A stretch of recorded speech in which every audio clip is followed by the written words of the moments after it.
Hey everybody, happy Monday. It's your girl, the Brooke Ashley, and today we are here to discuss The Real Housewives of Beverly Hills, season 15, episode 12, and talk a little bit about the House of Hilton. I know a lot of y'all have bought the book, so we can talk about it at the end of this recap for just a little bit, right? But come on in the room, come on in the room. Happy Monday, y'all. How are y'all doing? How are y'all feeling? When I tell y'all I feel great, my time has finally come. Y'all know that I can't stand fall or winter. I thrive in the spring, summer. Give me that sun, daylight savings, honey. When we went ahead an hour, I said, "Won't he do it?" It is still light and bright outside. I said, "Oh God, it's so good, y'all." Listen. When I tell y'all, I'm in a great mood, baby. When I tell y'all, I feel so good. So I hope y'all feel good. It's like 70 degrees today. I'm just like, oh, thank God we are this close to summer, but the best seasons are upon us. And I feel good. So I hope y'all feel good. Yes, honey, it is 72 degrees outside. Listen, honey, I feel amazing. I feel amazing. So listen, y'all, I feel so good. Yes, honey, I just got out of the salon too. Thank you. These are fresh out the salon this morning. So I feel great. I feel great. I feel great, honey. Come on in, y'all. Listen, when I tell y'all, I feel so good. So, guys, come on in the room. Come on in. Thank you so much. These are freshly done. So, come on in, y'all. Yes, honey. Thank you. Listen, when I tell you, I just feel so good. It is sunny and warm. I'm like, oh, I have arrived. Thank you guys. Thank you. I hope y'all had a great weekend. I hope y'all are having a great day. Guys, come on in. Yes, it's a beautiful day. You walked your dog in the park an hour ago. Yes, this is the weather to be outside. Be outside, y'all. Take full advantage of being outside. It is stunning out, okay?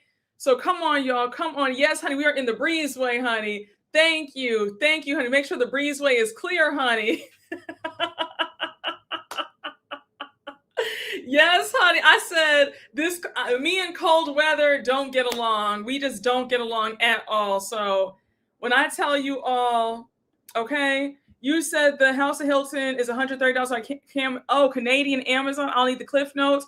Well, a lot of the girls were saying last week that the House of Hilton, you can get it on Kindle. Kindle's only $11. So see if it's still $11 on Canadian Amazon. But if you want the hard copy paperback, it's going to run you some dollars. But if you get it on Kindle, you can read it on your Kindle for only $11, they were saying. So, but yeah, guys, come on in. Oh yeah, okay. You found the book for $11.99. Okay, you said yes. Okay, see. Do you mind me asking? Do you have the paperback? Do you have the physical copy, or did you do on Kindle? Let me know. You said it's $45 on eBay, unavailable on Kindle. You tried. Oh, I'm sorry to hear that. Well, listen, we're gonna talk about a fair amount of the book. So for all of y'all who did read the book, a lot of y'all let me know that you read it. So we will tap in after this recap. I'm not gonna hold y'all. This recap is not gonna be that long because not a whole lot happened. So it's gonna be a lot of scenes, us breezing on by, okay? But we're still gonna have a great time. We always have a good time. You found it on Libby for free. Okay, well, I'm the one who just told me that you couldn't find it. Check Libby. Check Libby. And thank you all for the recommendations. Okay, thank you so much. You said Beverly Hills is snooze fest this season. It is a snooze fest. It is, and it's showing me that Sutton truly has nothing going on. Okay. Yeah, honey, this episode was boring. The only thing that was great was the trip, in my opinion. But y'all, come on in the room. Come on in the room. Let's get into all the things, honey. So we open up the episode. Oh wait, hold on. Before I forget, I did watch the reboot of Ladies to London. I enjoyed it. I did not think that I was going to enjoy it, but I watched the original one with Caroline Stanbury. I watched that first season. I never got really into it, but I watched the reboot and I'm liking it a lot. I don't know if I'll do a full blown recap for the show, but maybe we can talk about it in other lives if that's okay with y'all. It's nice to have a show to watch and not have to worry about taking notes, preparing commentary. You know what I'm saying? So I think that Ladies of London, the reboot, might be my show where I just zone out and watch it and enjoy it without having the pressure of taking notes. Okay. We can still talk about it though, in the meantime, between time. Okay. All right, y'all. So anyways, y'all, let's get into Beverly Hills, right? Again, we're not going to be here too long with Beverly Hills because this episode did not give anything. It was, I think, one of the weakest episodes so far. And that's saying a lot when the season is kind of weak. So anyhow, we open it up with Rachel Zoe at home. She's welcoming her son back from France. He was in Paris for 2 weeks. I believe he was with with the father, her ex-husband. And when I tell you, I think that Rachel Zoe has the loveliest boys. Oh my gosh. They are the sweetest. Her son bought her, the older son bought her an Hermes bracelet. Now, I love an Hermes bracelet, okay? She says, you're the sweetest. She says, just so you know, don't buy any random girl an Hermes bracelet. Again, she's raised her boys right. So now, a lot of throwaway scenes. We have Erica getting a spa treatment done. She's getting a facial. We don't really care. Sutton at home watching TV by herself and her pets. We don't care. Again, I don't care what anybody says, but for me, they are setting it up so that Sutton is on her way out the door. I believe that this is Sutton's last season, and it is painfully obvious that she had nothing to offer unless she was with Garcelle, and her being by herself, she is flopping. And to see her kiss ass the way she's doing with Kyle and Dorit and Erica is painful to watch. So yes, the lack of camera time is very telling. I mean, because think about it. That scene was embarrassing. And she's just sitting up there eating some popcorn, watching TV with the dogs. Who cares? I said, baby, when I tell you Sutton is grasping at straws for some camera time, it's so sad. Yes, Garcelle made her tolerable. I agree.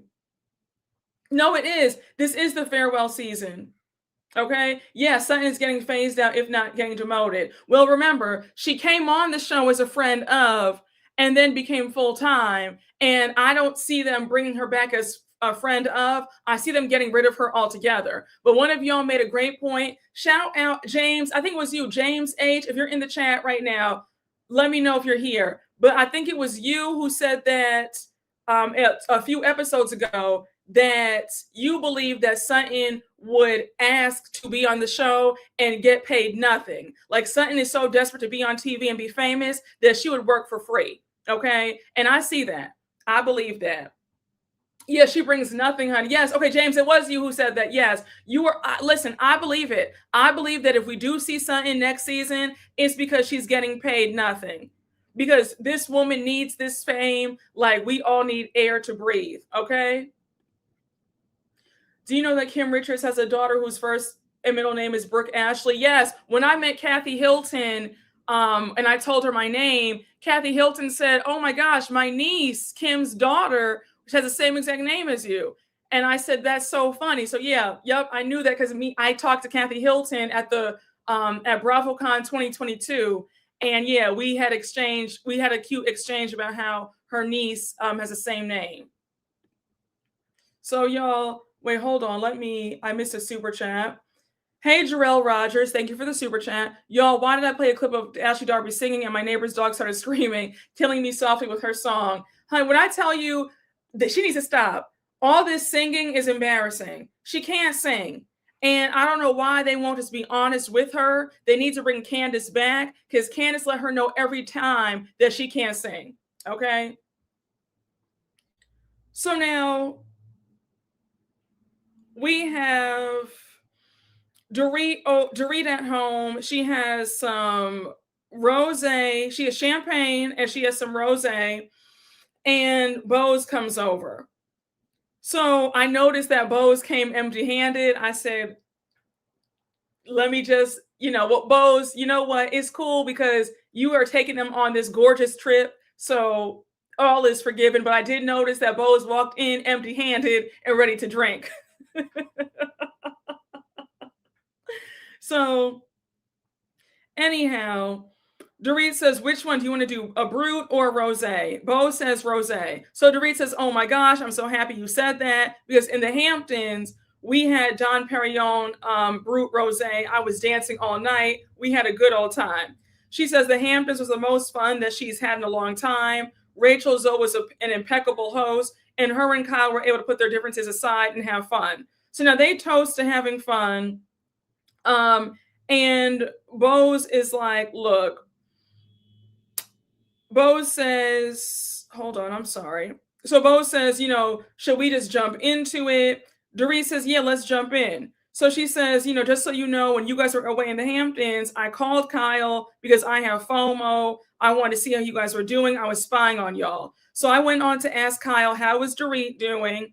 And she says, look, I'm worried about Dorit buying all these things. Her moods are erratic. I don't know what's happening. So Dorit says, yeah, she said that a whole bunch last year too. So now Dorit's not here for it. And Bo says one of the things that she said was, are you present in conversation, and how you show up to things, how you show up late to things. So Dorit's like, wait, late? So Bo says, here's the thing. I have noticed that you are late sometimes, but I always attributed that to the kids talking to lawyers about your divorce. Things are going on. So Dorit says, yeah, that's right. Now, in my opinion, Dorit, you can't be upset with somebody pointing out your lateness, because you've been late since you stepped on this show. I don't think that is cute to be an hour late. I'll never forget when you and Teddy were supposed to meet up for dinner or drinks when Teddy first joined the show, and you had Teddy waiting for an hour and 46 minutes. And you didn't even apologize for it until the reunion. But you have a really bad habit with being late, and it's just a lack of consideration. It's rude, and you need to work on being on time. I can't stand how people have excuses for not being on time. Get it together. If you need to set 3 alarms, then do that. But to always be late, it's just so rude. And she always has an excuse. Yes. So, and Bose is a good friend for not trying to make her feel bad about her lateness. But Dorit, I'm sorry, you are late, and it is frustrating. Like, you need to work on that. I'm just saying, you can't make excuses about, oh, this divorce and the kids. It can't always be an excuse about something. Everybody else has kids. Everybody else in this group are mothers. They've all gone through divorces or separations and hard times and bad times. If they're able to be on time, you need to work things out too. I'm sorry. Yeah, she's very selfish. She's very inconsiderate. I agree. So now she goes on to say, Bose goes on to say in her confessional, she says, I'm seeing Dorit in person. I'm not seeing what Kyle is seeing. I don't think that Dorit is erratic. I think that she's overwhelmed, and perhaps that is causing her to behave in a certain way, but that does not mean that she's erratic. So now Dorit says, I have an issue with friends who are concerned about me, yet they don't bring the concern to me. We spent 4 days together in the Hamptons, 24/7 for 4 days, and she's having a conversation with you 3,000 miles away, as opposed to sitting down with me face to face. Like, that's crazy. I agree with that. I'm not mad at Dorit's sentiment with that. I think that if you are that concerned about my well-being, why have a conversation with somebody else on FaceTime when I'm right there in front of your face? If you were so concerned, you could have easily gone up to my room, say, hey, girl, I'm concerned about you. I'm worried about you. But Kyle is an op. Kyle is very passive aggressive. And Kyle is somebody where she likes to throw rocks and hide her hands. Because I'm sorry, if you're that concerned, there's no reason why you wouldn't go up to Dorit. And you knew you were wrong in that conversation with Bose, because when Bose was like, wait, what do you mean she was spending so much money? You were like, shh, shh, like she can hear you. Like, I don't, I'm talking to you in private. Girl, you're wrong for that. If you have to talk to somebody in private when somebody else is right there, then that's obviously a sign that you don't need to be having this conversation on the side with somebody else, because you're being sneaky. It's just very nasty, in my opinion. So now she goes on to say that she finds herself the token moron, the taken idiot who actually believed that her and Kyle were in a better place. Dorit, your friendship with Kyle will never be back to what it was. Once Kyle played you to the left 2 seasons ago, when Morgan entered the picture, when she told Andy that you guys weren't even that close anyway, that was when the friendship was over. So for you keep saying, I'm trying to get us back to that place. It's never going to happen. What's done is done. Kyle cares about this show more than she cares about anybody's friendship. She will throw everybody under the bus to stay on this show. So you need to let the dream go, let the dream die of you guys being best friends again. It's not happening. At the very most, you can hope for the very best. Social friends, good acquaintances, that's the best. But for you guys to be back to having Shabbat dinners together, celebrating the holidays together, all that's a wrap. So yeah, it was never a friendship to begin with. I agree. It was definitely, she looked at Dorit as somebody that she could use, an ally, somebody who would do her dirty work. Because, Dorit joined the show in season 7. So she wanted to, cozy up to one of the OGs of the show. So I think that, Kyle saw use for her to do her dirty work and do whatever she didn't want to do her bidding. But it was like you said, it was never a real friendship ever. You're right. Yeah, people to film with, but never to hang out with outside the show. Fake alliance friendships. I agree. Yeah, as Nene once said, just co-workers. Is very true. Yes, Kyle's dedicated to misunderstanding Dorit. Yes, Dorit was a convenient friend at that time. Yes, she wanted a sidekick, a means to an end. Yes, okay, we all see each other about that. It was definitely, like one of y'all just said, Dorit was a friend to Kyle, but Kyle was not a friend to Dorit. So now she goes on to, Dorit says, when Kyle changed drastically, she started emulating behaviors of the new people in her life, getting tattoos. She's obviously referencing Morgan. So she says, I wasn't saying, oh my gosh, look at her. Maybe if she could show up as that friend for me, we could eventually turn the corner. She says, Kyle knows it's on the line. She knows I'm going through a divorce right now. Kyle was the one who warned me to be careful about what I was saying about PK, because he could retaliate. And she thinks that what she's saying is the best course of action. And I agree. Again, Kyle's not a friend to anybody. The fact that she's putting it out there that Dorit might be manic or OCD or have some sort of disorder, that's nasty. And we all know how slimy and vindictive PK is. He could easily use that against her. So Kyle, once again, you are nobody's friend. So now Bose says if there was trust between the two of you, she wouldn't need to say to me that she's worried about you. So Dorit says, do you honestly think that she's worried about me? And Bose says, yeah. Now, Bose, you're obviously saying that you know good and well that Kyle does not care about Dorit. She's just being messy and producing a scene. So now Bose says, I've been thinking a lot about this hot girl summer, and I want to take another trip. Italy is the place to be. Dorit says she loves Italy. I love Italy too, honey. When I saw this episode, I said, I need to go back. Baby, when I tell you Italy is that girl, I went to Rome, Florence, and Venice. Oh, just amazing, okay? Now, one thing about it, I can always give the girls their flowers, okay? Dorit, the girls might be fed up with Miss Dorit, but Dorit speaking 4 languages, She speaks fluent Italian. When she bursts out in that Italian in this scene, I said, I know that's right. I said, girl, that is a flex. And again, I know that Kyle and Erica always roll their eyes every time she starts speaking in Italian, but it's nothing but jealousy. That's a big flex to be able to speak multiple languages. Don't ever let anybody think that you're doing too much. Please flex that. That is such a flex. That is such a flex. I said, again, one thing about Dorit, I can never take that away from her. Her speaking multiple languages is a big flex, okay? So now, we do find out that Bose has a friend who owns this amazing villa on hundreds of acres in Florence, and he's invited her and her friends to stay there. Now, Bose, these are the men that you need to be looking at. These are the men you need to be saying, do you have a friend? Because Keely, no ma'am. This friend that you have, I think you said his name was George. Does George have a brother, cousin, friend?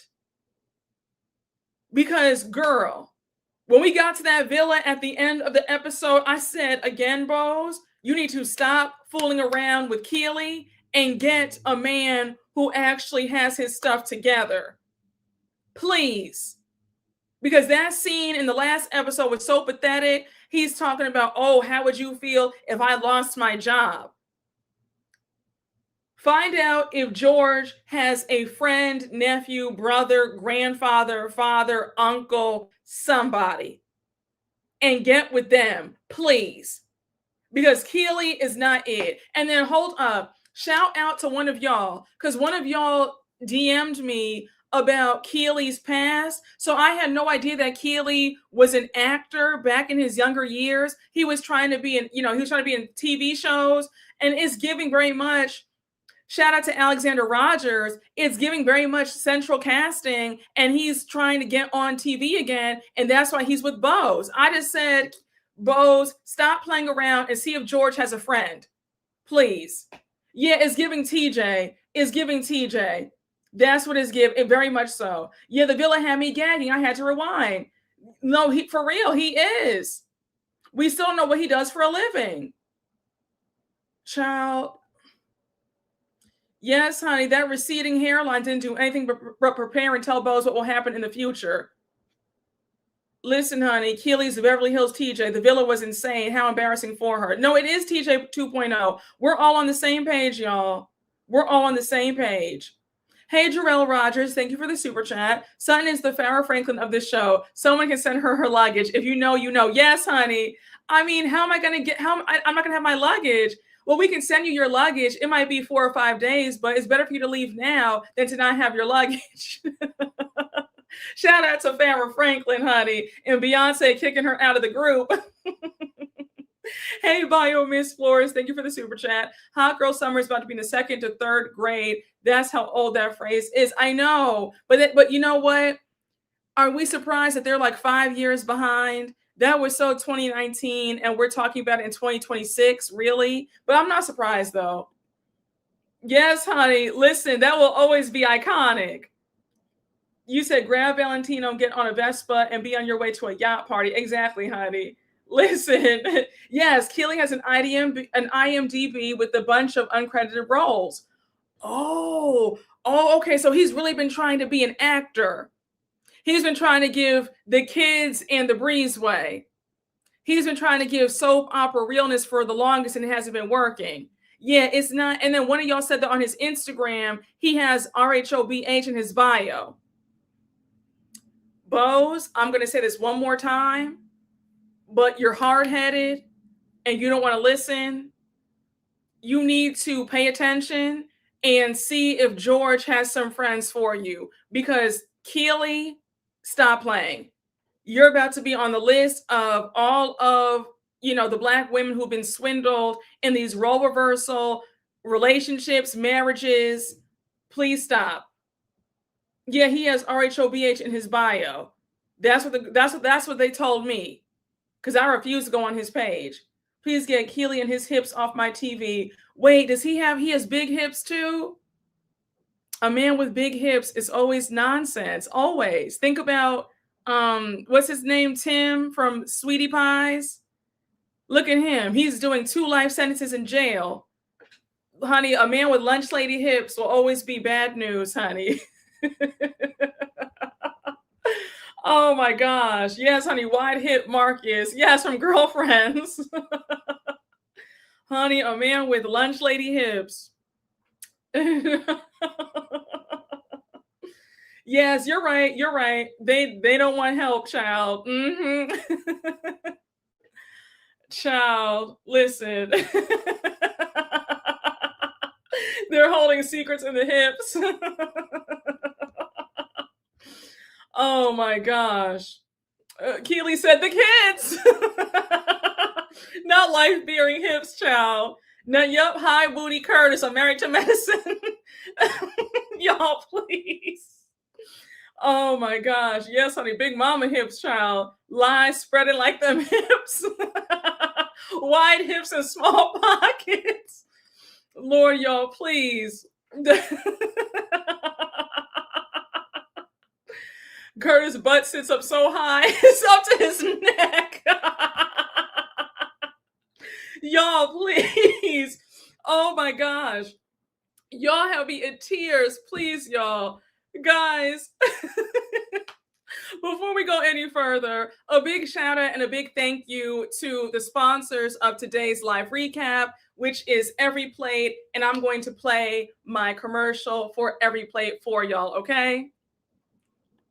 I don't have that much time to cook, but when I do cook, you know, Every Plate is the affordable, low-stress way to cook great meals while balancing work, social life, and budgets. You know that I am always go, go, go, and I don't have that much time to cook, but when I do cook, I love Every Plate. Now, if you're unfamiliar with Every Plate, let me explain more. Every Plate is the affordable meal kit that simplifies weeknight cooking for everybody, like parents who don't have time for mealtime battles. It's also very budget friendly, offering tons of flexibility, whether cooking for yourself, your partner, roommates, or friends. There's something for everybody. And the best part, there's a rotating selection of craveable, comfort-forward dishes. You have crispy buffalo ranch chicken, caramelized onion smash burgers, which are amazing, by the way. And just the other day, I made the delicious cheeseburger crunchy wraps with the potato wedges on the side and the pickles and the special sauce. And as you all can see, it came out perfectly. It's giving chef.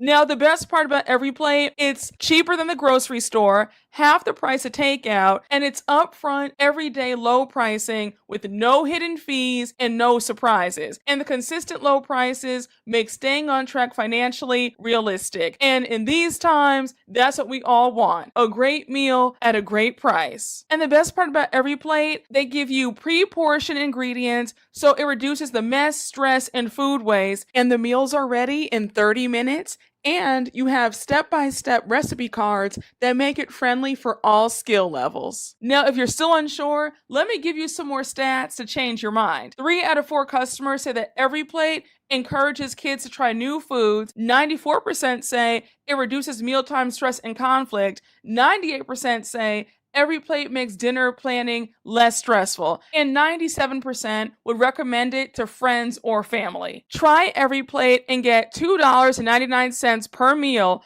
on your first box, plus 10% off for a month. Go to everyplate.com/podcast and use code Brooke299 to claim your offer. That's code Brooke299 at everyplate.com/podcast to get $2.99 per meal on your first box, plus 10% off for a month. Ditch the dinner time dilemmas with Every Plate. So once again, thank you so much to Every Plate for sponsoring today's video, and we are back with the recap. And guys, I have the code, the discount code is in the description box below. I also have it posted as the pinned comment here on the live. So if you are interested in Every Plate, feel free to use my code and you will receive the discount. So again, I enjoy the meals. They're easy. 30 minutes or less, the portions, the perfect amount of food. It's just great. And the cheeseburger crunchy wrap that I made the other day was phenomenal. I mean, the secret sauce and the pickles, just chef's kiss, y'all. It was so good. You guys know I love to eat. I love a good meal. So it's just perfect. It's healthy, creative dishes, less, not too much mess. It's just phenomenal. So definitely go check out Every Plate, okay, guys? And I didn't mean to make you guys so hungry. All right, y'all. Thank you so much, y'all. So anyhow, where were we? Now, I will say the parallel scene with Kyle and Amanda talking about Dorit at the coffee shop, I don't care. I think that Kyle is trying to make a mountain out of a molehill. Her talking about how erratic she was acting. She brings up how Dorit was late to the airport. She didn't have her real ID. She doesn't have a real ID, forgot her passport. She says that Dorit got glam at 2 a.m. for a 5 a.m. flight.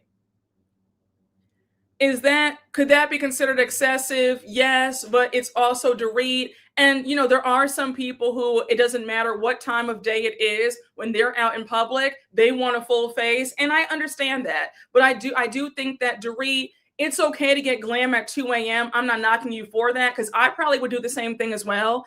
But my thing is you need to be on time. If maybe instead of getting it at 2 a.m., you should have gotten the glam done at midnight or 1 a.m. and been at the airport at 4 a.m. Just saying. As long as you can do things and not be late and hold everybody else up, that's the goal, okay? But, everything is an issue with Kyle. Every single thing. So...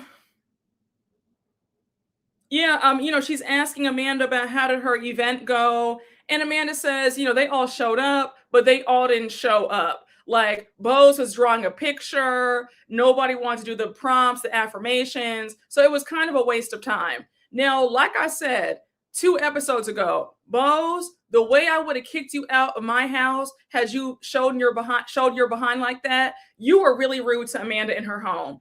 It was unacceptable. You and Sutton should have been shown the door. Your attitude, being snarky, the snide remarks, not wanting to do the journal prompts. It's just like, girl, are you okay? And I really hope that Andy addresses the friction between you and Amanda at this reunion. Because again, I'm sorry, Bose, it's giving bitter. It's giving a little bit of something because like the girl said, you also tried to go the same route as Amanda with the manifestation, and they're saying that yours did not take off. It was a flop. But whatever whatever your issue is with Amanda, it's weird. It really is. You have so much smoke for her, and I just want to know why. So, yeah, I did feel bad for Amanda. Yeah, honey, I would have shown them the door. They were so rude. Bose would have never excused an employee being late, but yes, she excused Dorit, being late every time. Yes. She seems very jealous of Amanda. Listen, we'll talk about it. I mean, I know she was on Watch What Happens Live the other night, and a viewer did ask her face to face if that's the case. And she was like, oh, please, like, yeah, right. And I said, okay, well, I hope that you have the same energy in front of Amanda at the reunion, okay? Because again, Bose, this attitude towards her is very weird. It's very weird. Yes, honey, who would stand before jealousy? Nobody. Honey, it's as cruel as the grave. And shout out to everybody who joined the live last week. We talked about jealousy. That was a fantastic live, honey. We had a great time. But shout out to y'all. So we now jump to Rachel Zoe at home. She's having a conversation with her boys about the divorce. I love how emotionally mature both of her boys are, especially the youngest one. He's like, she says, I have to talk to you guys about something serious. The youngest one is like, did somebody die? Is anybody sick? Rachel says, no, none of that. Everybody's just fine. So Rachel Zoe says, while you guys were at camp, the news came out about me and Dad filing for divorce. I had sent something in called a petition, hoping that it wouldn't be public, but it's public. I wanted you to hear it from me and not your friends. So the oldest son says, it's crazy how it went viral because I haven't seen anything. And the youngest son says, so you're not in love with him anymore? And Rachel Zoe says, like, pretty much no. Rachel Zoe says, I've always believed that kids are better off being loved separately instead of being miserable together. And she says, I just want to make sure that you guys aren't assuming that me and your dad are going to get back together. So the youngest one says, no, I assume that you and dad were done for good. So now Rachel's asking, how does this feel in general? Does this feel better than before, worse than before, the same? The oldest one says, it feels the same, but different. The youngest one had me screaming. He says, well, dad wasn't really there anyway. So him being completely gone now, there's not a trace of him. It's more peaceful. So Rachel Zoe says, I know he had a big presence, didn't he? Basically, the youngest boy said, honey, dad was a deadbeat dad anyway. So I didn't notice that dad's not here living with us. It's the same old, like nothing has stopped. He hasn't stopped the show. He was already a deadbeat dad doing whatever he wanted. I could not stop laughing at that. Yes, the youngest one is a key, isn't he? He is, honey, he read him down. Honey. He is adorable. He was like, babe, he was like, mom, dad was already out the door anyway. We didn't see the man when he was living here. So nothing has changed, honey. Like, it's okay, girl. What else is going on? Yes, he's an old soul. Oh my gosh. Yes, he ate his dad right on up, honey. Her kids are smart. He said, we already had a deadbeat in the house, mom. Nothing has changed. The youngest one is most like Rachel. Yes. He said, pack it up, sweets. He said, whatever that means, moving along. Yes. I wouldn't want to get on that child's bad side, okay? You said Rachel wasn't saying nothing but a thing, okay? He said, whatever. He said, who? Yes, her kids do seem very well adjusted. They do. So, I thought this scene was very sweet. You could tell that Rachel wants to make sure that her boys are okay. But like y'all said, her boys are very well adjusted. They're just kind of like, mom, you're telling us what we already knew. Like, dad's out here cheating. You're over it. He wasn't even a present father anyway. So we're not missing out. We're not missing a beat over here. We're just fine. So now Rachel says that sadly, her youngest son, I think his name is Caius, she says that he was mad at her for a long time because he didn't like the way she allowed herself to be treated by her ex. She says that means I'm not modeling well for what they think love and marriages should feel like. And most importantly, how they should talk to somebody that they love. So now Rachel brings up the day they went to camp and Roger's new girlfriend was there. And Rachel Zoe says, I didn't know that because if I did know that, I would not have allowed that. I want to understand how that happened. So her youngest son, Kaya, says, basically, dad was there and so was this person. And then he was like, well, here's my friend. So he says, I was like, oh, hi, that's the person. So the oldest son, Sky, says, I didn't really care that much. So Rachel Zoe says, well, I don't care that he's with somebody else, but I've spoken to the kids and they don't want to know her. They don't want to get to know her. They don't want to be around her. So Rachel goes on to say that she's asking, have they spoken to their father since they've been back from camp? And they say no, but he's texted us here and there, but we haven't really talked to him. I said, my goodness, the fact that Rachel Zoe's ex is okay being a deadbeat father, I said, what a shame. So now Rachel Zoe says if she were dating a guy and they weren't ready to be around him, the person would not be meeting her boys. So now Rachel Zoe says, well, by the way, I'm going to be away in Italy for a few days. Are you guys good to stay with dad? The youngest son, Caius, is like, well, are they going to be there? Referring to the dad's new girlfriend. So Rachel's like, no, she's not going to be there. And if she is there, you have every right not to be around her, not to be there. I said, all right. Rachel Zoe said, baby, you better call me. If she's there, you better call me up and let me know because she is not to be around y'all. Now, I won't be surprised if Roger was tipping out, leaving the kids at home and seeing his girlfriend at night because you know how these men are. So I said, what a mess. Now, I will say, I hope that Rachel, finds all the healing for her divorce, it's clear that there still are lingering feelings. From how she talks about it, it does feel like there is a bit of bitterness. Is it just me? Am I picking up on it, or am I overthinking it? But it feels like there is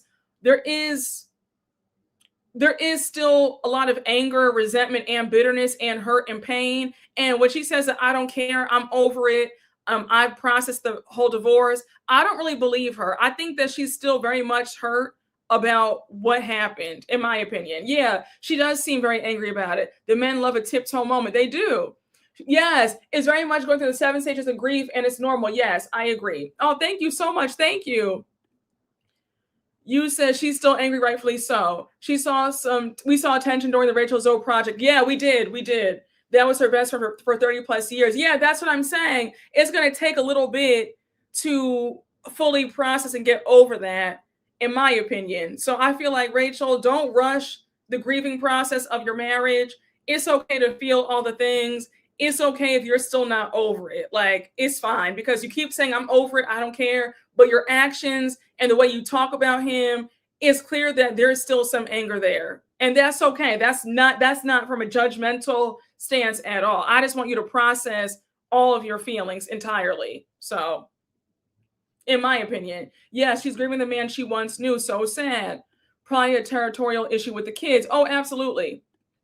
Hey, Tynea, thank you for the super chat. Off topic, but have you seen the video of the woman whose inmate boyfriend proposed to her via prison note with one of his dreads attached as an engagement ring? What? She went the next day to get his dreads woven in with her box braids. What? Is this on TikTok? You know, I don't see things like that unless y'all are tagging me in these videos, because when I tell you I have blocked out, like on TikTok, I've muted the words desperate woman, so I don't see any desperation on my timeline. Please don't. I can't. I really can't. I hope I don't come across that video. I really hope I don't. You sent it to me, but you have to accept it. Oh gosh, you sent that to me. Now I don't want to see that. Yeah, I don't want to add it to my algorithm. No, I don't. Oh my gosh. Listen, y'all, please. Yeah, honey, I muted desperation, desperate women. Women proposing to men, women shooting their shots to men, women paying a man's way. Desperate women, honey, muted. You might want to unsend it, child. We have to talk about it in your Desperado series. I'm sure. Wait, you said you tagged me in that girl who paid for the date and bought the gas? Wait, what? Where was this?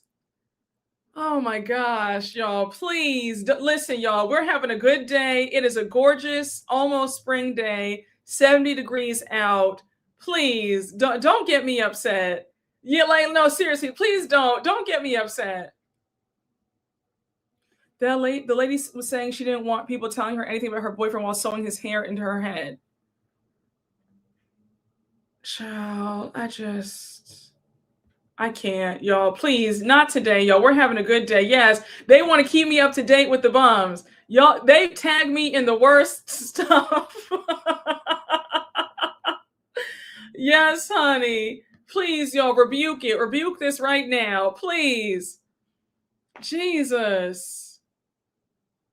I thought y'all, exactly. I'm like, I thought y'all loved me. Why are you trying to torture me with desperation? Exactly. Move. Yes, honey, move along, Claudia. In my funky Daniva voice.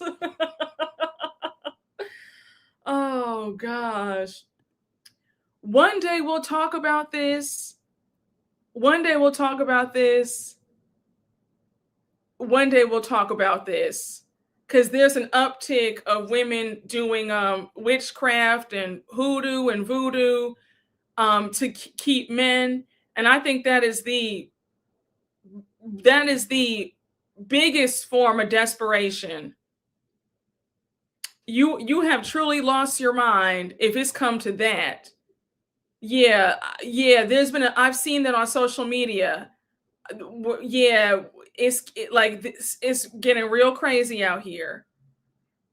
I think that you've really sunk to a new low if you have to do that. I think there's something terribly wrong. Oh gosh,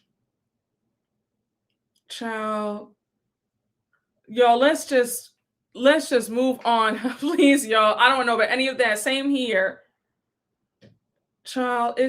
No, for real. No, for real. No, it's gotta stop. It's gotta stop. Bring back shame and bullying. I agree. Jesus. Okay. Listen, y'all. Enough, y'all. Let's just move on to the next thing. You know, they really are dead. Whatever that means, for real. Yeah, moving on in my Andy Cohen voice. That's right, Jameer. It's enough already, y'all. Yeah, how to keep that over here. Okay. Yes. Yeah. Y'all, let's move on, right? Let's move right on along, child. Okay, back to the recap, child. Exactly. Oh my goodness. I thought we were gonna have a Desperado free live, but y'all love when I talk about desperados, because y'all will find a way to sneak that in there with whatever we're talking about. So we do see a scene with Amanda with her wedding planner. Remember that Amanda is getting married to her fiance this year in October, 10/10/26. They're having it in a vineyard. She said they rented out bought out every hotel in the area. So they're at this showroom in Beverly Hills. Fine china. They have the different things to pick out, like the fine china, the linens, all that good stuff. So we do find out that they're over budget. Originally, the budget was $300,000. The producer's asking her, what is the budget currently? She says, I don't exactly have a budget. She says, any amount that I said I wouldn't go over, that was a lie. She says, honestly, though, I make in a month what he makes in a year. So there's things that I'm happy to pay for. Nobody's going to stop me. Amanda, I'm going to say it just like this. I'm warming up to you, but for the love of God, I don't think that that's a flex. Personally, I don't think that that's a flex. And I wonder how your soon-to-be husband feels about you saying that. And on top of that, for you to be the manifestation queen, why couldn't you manifest a man who made more money? Like, respectfully, Amanda. That's not a flex. That's not a flex to be out here being the breadwinner as a woman. Like, that's not like I'd be quiet. Respectfully, I mean, I know that it's different, I get it. Everybody does not feel the same way that I do, but I'm very traditional about certain things. Yeah, let me just move on. On Watch What Happens Live, she said it's a flex because women couldn't earn money in the past. I understand that. And yes, no, it's a flex to be a rich woman. It's a flex to make a lot of money as a woman. I'm not saying that. But what I'm saying is it's not a flex, in my opinion, to be the breadwinner and bragging about you making more money than the man that you are laying down with, in my opinion. In my humble opinion. So just, yes, it's a flex to have money as a woman, but not to be the provider for a grown-ass man. Exactly. So, okay. Just my opinion. Yes, that's the flex. Making more than your man is not. She should keep quiet. I agree. It's giving house husband. Exactly. Yes. So, this is reminding me of how Cher is over there spending her millions on Amber Rose's baby's father. We'll be on that all day. Ayanna, we'll be here till the cows come home talking about Miss Cher. And she's planning on getting married to this man too before her birthday. Her birthday is in May as well. And she's planning on getting married to him. That's what the streets are saying. Just a mess. She's going to be manifesting resentment. Okay. Just eat your food, Amanda. Just a mess, y'all. Cher has disappointed me greatly. I feel so bad that Miss Cher has been bitten by the desperado bug at her big age. Cher is what, in her 80s? Cher is 80 something years old, going out, about to go out sad, about to blow her entire $400 million fortune on a man who is 50 years younger. I'm just, I can't. I can't. So anyhow, we do find out that it's going to be an interfaith wedding. Her Eddie's Jewish, she's Christian. So they're going to have, both religious aspects in the wedding. I mean, it was a cute scene. Not a whole lot happened. We can move on, right? We move on to Erica and Kyle shopping. Now, they're at one of my favorite stores, Alice and Olivia. They have such great pieces. So they're shopping for the Italy trip. They're both excited. Erica's like, wait, weren't you in Italy with LVP years ago? Kyle says, oh, yeah.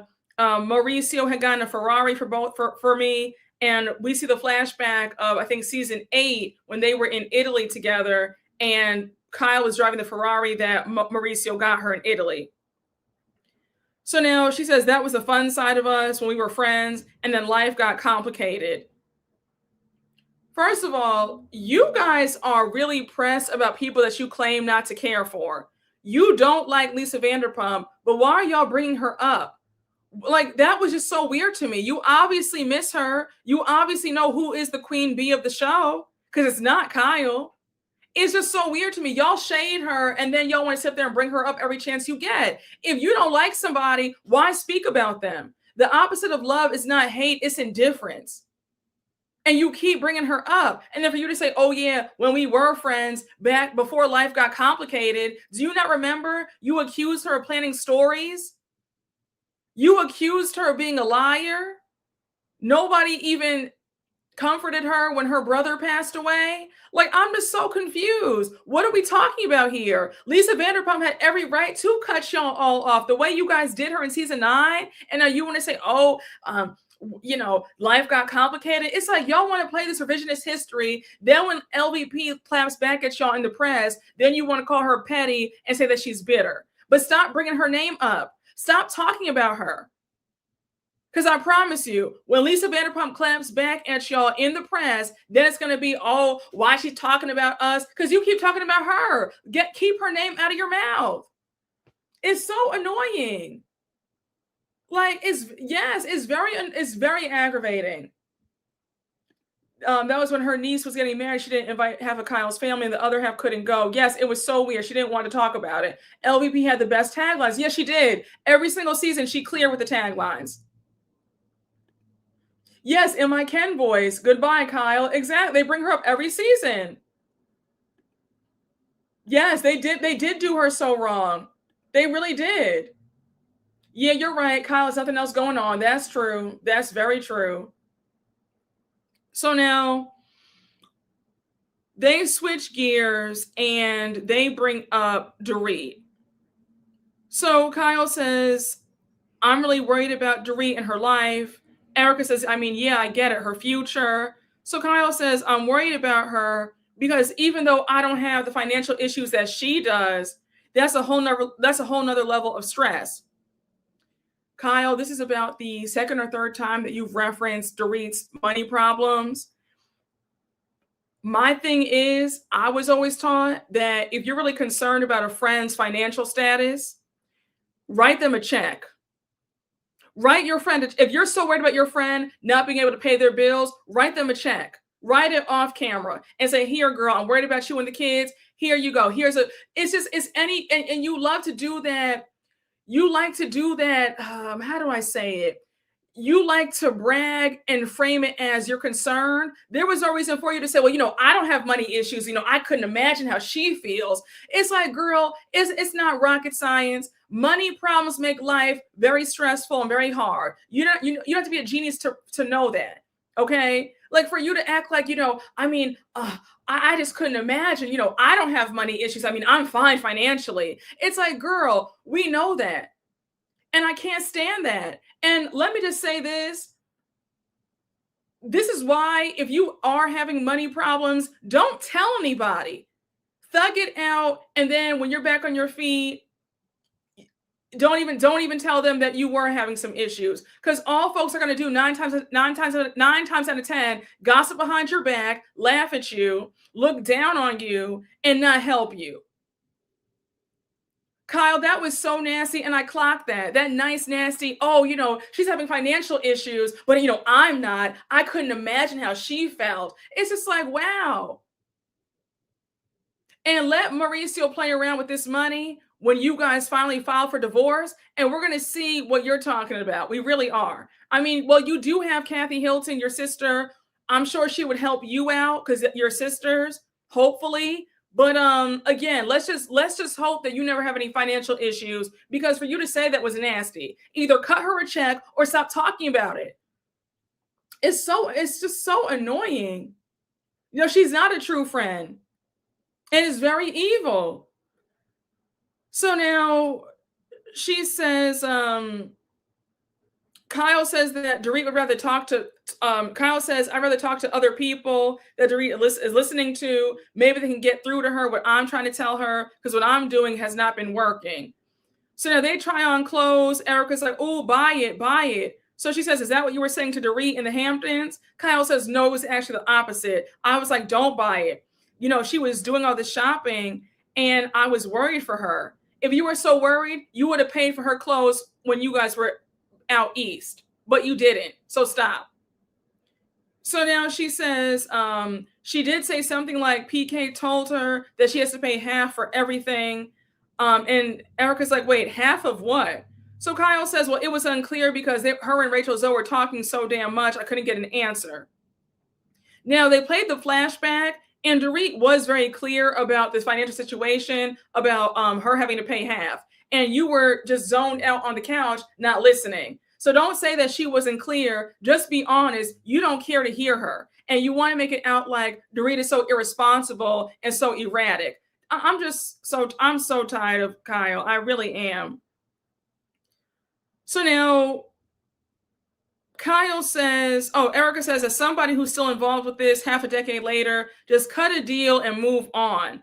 Find something else to do in regards to Dorit. So Kyle says, I think that we should have a one-on-one with Dorit without the group while we were in Italy. Erica says, yeah, I'm down. Sounds good. Kyle says, it would be nice to see where she's at mentally. So Erica says, I want to know what's going on with Dorit. If there's something she's not telling us, because I was the same way. She says, no, Dorit isn't on antidepressants and drinking and acting an ass the way she was back a few seasons ago. We see the flashbacks when she was drunk and mixing medication with alcohol. So now she says that she knows how angry and frustrated she was at the time. So now we see Kyle paying for her clothes.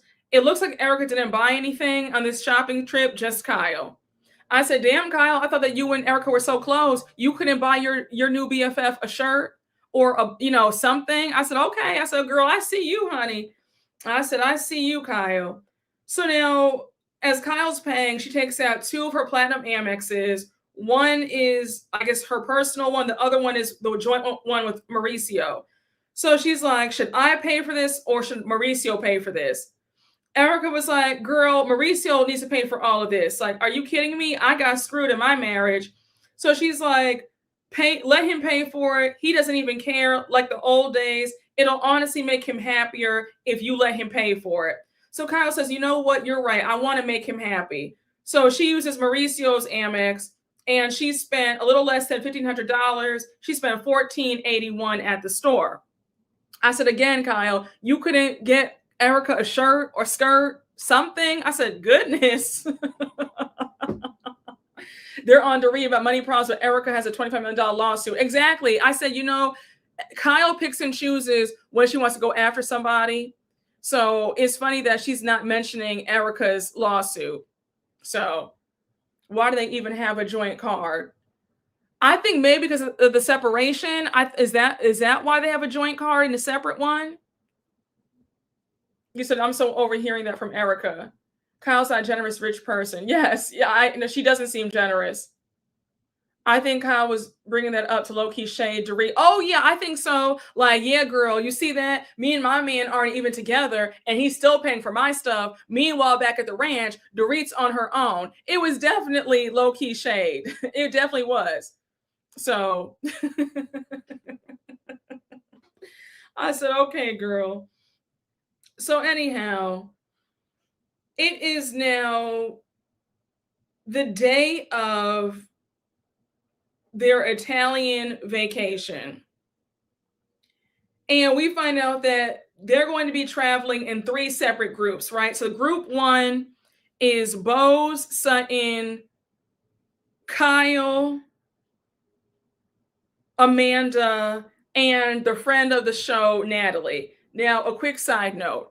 Is it just me, or is Natalie going down as one of the worst friends of the show ever? She is so boring. She barely says 2 words. I don't know why she's here. Like, we haven't gotten one solo scene with her. There have been no one-on-one scenes with her and anybody. Who is she friends with who got her on the show? Like, who's supposed to be the connector?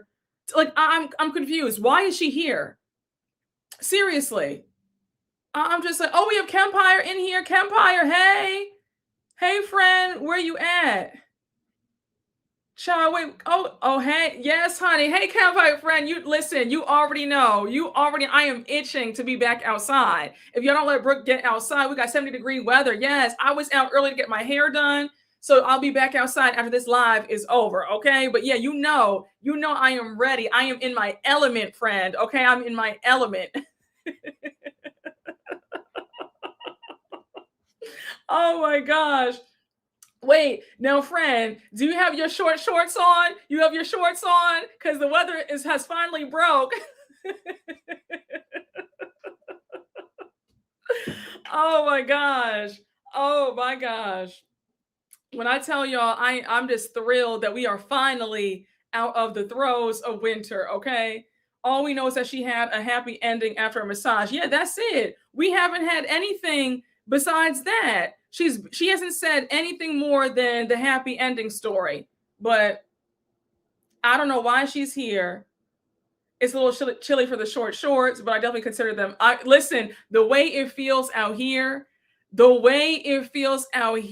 oh my gosh, it took everything in me to not put on my sandals and listen. I when I tell you I am going to be outside, I mean, you thought I was outside last summer. It's going to be even more so. Listen, I can't wait. I can't wait. Okay, we're talking about Natalie. Exactly. Who are we talking about? Natalie, the friend of the show. She's on the trip. Now, Natalie is so boring. I don't even think that she should be on this trip, if I'm being honest. I mean, yeah, no confessionals. It's like, goodness gracious. Yes, that friend of lady is a child. I forgot that she was there too. Natalie got a bus pass for her services. Yes, we do need a live. Campfire, let me know your schedule. We need to do a live. Come on, because you need to know all the inside jokes. You, me, and Taria need to come on over here. We'll do a joint live over here, and it's going to be a good old time. We will chop it up. It's going to be so much foolishness, okay? Yes, she's just as bad as Maylee from Salt Lake City. You said not too much on Natalie. Wait, who said? Wait, we have a Natalie stan in the chat? Oh, you said she wasn't in a twin bed, though. Oh, okay. All right. Oh, hold on. Yo, we have a Natalie stand in the chat. They told all of us not too much on Miss Natalie. Yes, it will be. Let's do it. We could do it end of March, end of this month. Let's aim for end of this month. Okay, we gonna reconvene. We gonna talk about it. So we gonna do it. Yeah, honey, we have a Natalie stand. Honey, Natalie has shooters, honey. You saw the person. They said not too much on Miss Natalie, girl. They said wait a minute, glasses. Yeah, spring is the 20th. Thank God. Won't he do it? So, what has Natalie done to have fans? I have no idea. So anyhow, so we see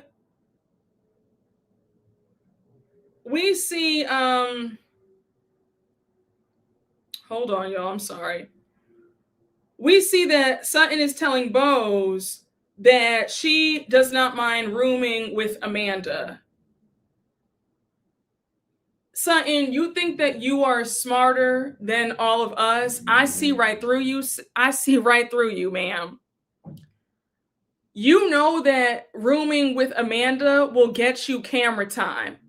Sutton, the desperation, the desperado spirits who try to latch on to whoever you think will give you some camera time is quite pathetic. You are not fooling me, because you know that villa has more than enough rooms for all of y'all to have your own room. For you to want a room with Amanda, stop. It's nothing but whatever I can do to get a storyline. That's it. And that's all. And even Bose was like, girl, why would you do that? Like, you don't even like the girl. The way you chewed her out in her own home 2 weeks ago, now you want a room with her? And Sutton saying, well, I know what it's like and I want to be a help to Amanda. It's BS. You just want a storyline, because nobody gives a damn about this whole annulment storyline from your ex-husband, Christian. We don't care. We don't see it for you. You're a non-factor. It's no shade, but you are a non-factor. Respectfully. She can't help herself, honey. She thinks that we're stupid. She thinks that she is smarter and bigger than the program. We see right through it. It's just like, it's embarrassing. So now we, so they're all there at the private terminal, and it was not lost on me how excited Sutton was to be in the first group with, Kyle. Like, she was just thrilled, okay? So now we see group 2, right? So mind you, group 1, Bose, Kyle, Sutton, Amanda, Natalie, they all board the first plane going out to Italy. So now we have group 2, Erica, Dorit, and Rachel Zoe. So we have Erica and Rachel arrive to the private terminal first. And first thing out of Erica's mouth is, where's Dorit? The bag cutoff is in 30 minutes. Like, she's not left her home yet. What's going on? So Rachel's like, wait, are you serious? She says, Dorit being late is not an exercise of me being pissed off. It's just me saying she can't miss this plane. So Erica's like, we're here. We all have other ish going on too. It's not just her. So Rachel's like, this plane is not a private plane. It's not waiting for her. It's a commercial plane. Like, she needs to be here. So Rachel says, if her luggage does not make it, they're not going to put it on, and that gives me anxiety. So Erica says, I have anxiety for Dorit too, but it's wearing off. I feel the same way. I would feel annoyance. I mean, nobody has time to always be worrying about Dorit and where she's at. I would have sat there like, girl, she misses this plane, she misses the flight, and it is what it is. But like, Dorit, you are about to board a plane to Italy, an 8-hour flight, and you're sitting up here fooling around like this. You still have not left home yet. And on top of that, mama, you live in Encino, and you have to make your way to LAX. That's going to take some time. Like, I don't know what is in your brain that you think that it's cool to be late like this for an international flight. Like, what is going on? Yeah, you said she's worse than CP time. I'm serious. No, it's terrible. It is terrible. So now we have group 3, and that's Jennifer, Tilly, and Kathy traveling together. I'm not going to hold you. Y'all know how I feel. Kathy Hilton's whole goofy, ditzy shtick has gotten old. Her bringing all those pillows with her. Girl, you're flying Delta One. There's no need for all these pillows and all these blankets. They're going to give you a blanket and a pillow. You're in your own pod on Delta One. What are we talking about? Like, you want attention so bad, and then finding out that you left your phone on the plane? It's just like, what is going on? It's not funny. It's getting annoying. And you're too old to be acting so ditzy. Like, you're 5 years old. I was just like, no, for real. Kathy was doing, honey, it is so tired. It's not funny anymore. It's not. She had all those pillows with her and the blankets, and it's like, what is going on? She is a try hard. She is a try hard. Kathy's in her own world. No, it does irritate me because it's annoying. Like, what are we doing? because I don't like that because it's like it's giving very irresponsible, and I also feel God forbid that you were traveling with, small children and you have to have their passports in your bag. You have all this stuff. You have three bags hanging off of you. You have pillows coming out. You're holding a big blanket. You have these random keychains all over you. It's like, what's going on? She'd be the type to lose the passports, lose the wallet. It's like, girl, nobody has time for this. Like she's too grown to be this irresponsible and trying to be so goofy. It's annoying. Yes, exactly. She's too well traveled for this. You said knock it off, doofus. No, it's true. She's too well traveled for this. It's enough already. She knows better. So I believe she dropped that slur in Aspen. Yeah, I do too. Because her daughters were over there dropping the slurs. They were sitting up there calling people the N word and the F word back in the day. So yeah, I believe it. And Jennifer Tilly was trying to make small talk with her. And Kathy's just like, could care less. I said, I know Jennifer Tilly was pissed to be with Kathy and not the rest of them. So anyhow, we're back with group one, and we see that they have touched down in Italy, right? Now they're in Florence, Italy. Florence is beautiful. So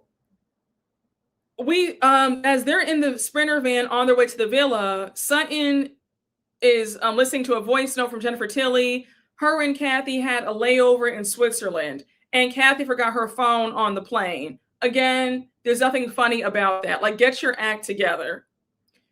So now, as they're driving through the Italian countryside, just absolutely stunning, and they finally arrive. We are at Villa Bibliani, 9 beds, 13 bathrooms, and over 100,000 square feet. Stunning. Sutton, they're all blown away. Sutton says, well done, Bose. The house staff is outside waiting for them. A very good looking staff. So Sutton is like, oh, he's cute. Is he married? I'm gonna just move on. I'm gonna be quiet because I was gonna say something. I'm gonna just move right on along. Let's just move on. Let's just move on. Let me just move on.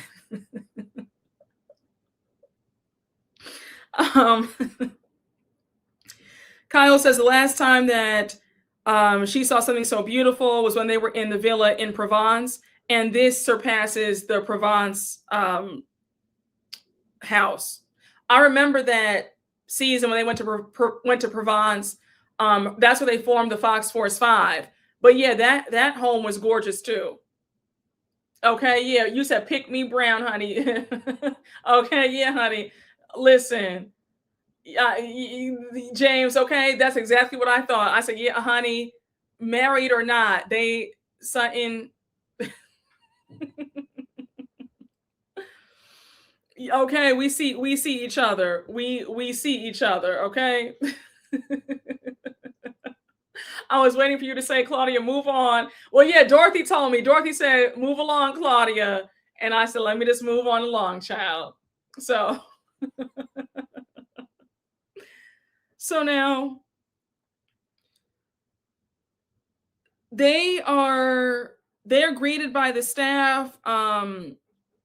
We have Bo saying that the villa is owned by her friend George. He's invited her 1 million times to go. And, she's happy to be here. She says, if I knew this villa was this beautiful, I would have come here a long time ago without these broads. And I say, yeah. And you need to see if George has any eligible friends for you, Bose. Respectfully, Bose. Instead of getting mad at the people who are concerned about whatever this is with you and Keely, you need to be calling up George and seeing if he can invite you again with some eligible bachelors, in my opinion. So, oh, you said nobody's checking for Sutton but the horse she bought. Oh no. Oh my gosh. You said her desperado ass would have brought Keely with her. Listen, that's what I thought too. So now Where were we? So they're getting the tour of the villa, and we see Bose's. We get the tour of the rooms. Oh wait, hold on. We see Bose has the master suite. When I tell you, her suite is gorgeous. She has the whole balcony. I mean, her master suite must have been at least 2,000 square feet. I mean, it was huge. The bathroom was stunning. Again, Bose, you need to talk to George and leave Keely behind. And I wrote this in all caps too in my notes. So now we find out that Bose had her stylist come ahead of time to lay out all her clothes and jewelry. Kyle says the last person who did that was Diana Jenkins. We don't speak her name. One season flop. Yeah. She says Bose is bougie. Now, Bose, I'm gonna just say this. I like some of Bose's outfits, but not enough to where Bose needs to have a stylist come before her and lay out her stuff. Bose, the outfits that you've been showing us in this season, we need a new stylist. And the same way we got on Miss Garcelle about her fashions, I was just kind of like, Bose, you don't need a stylist to come ahead of you for some of these crazy outfits that we're seeing. You could have carried that in your suitcase by yourself. You didn't need a stylist to come a day before to lay out. Let me just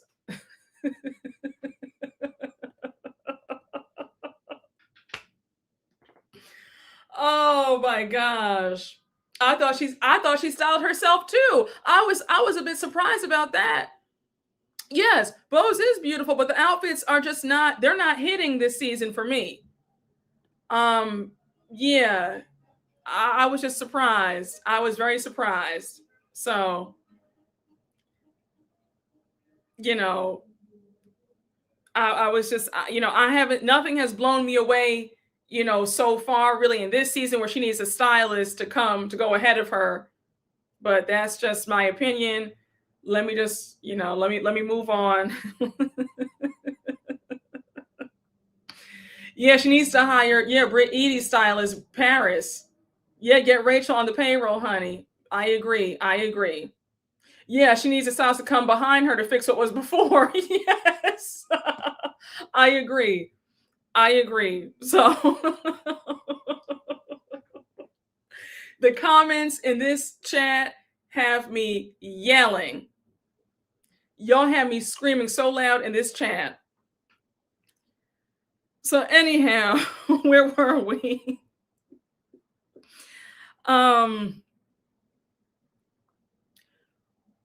So we see Kyle's room. Bose gave Kyle a really nice room as well. Beautiful, gorgeous bathroom. It's a suite, like just stunning, right? So now we see Amanda's room, and we all know that Amanda is sharing with Sutton. And she gave Amanda and Sutton the worst room.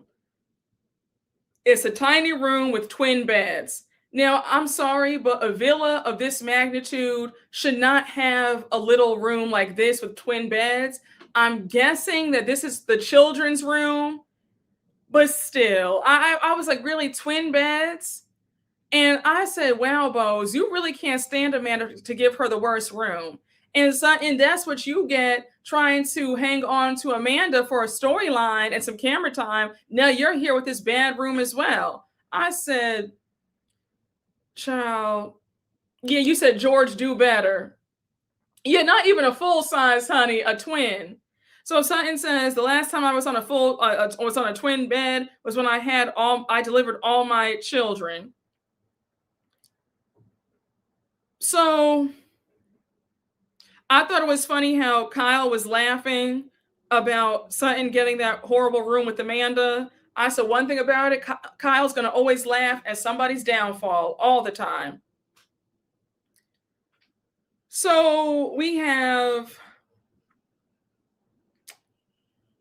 Sutton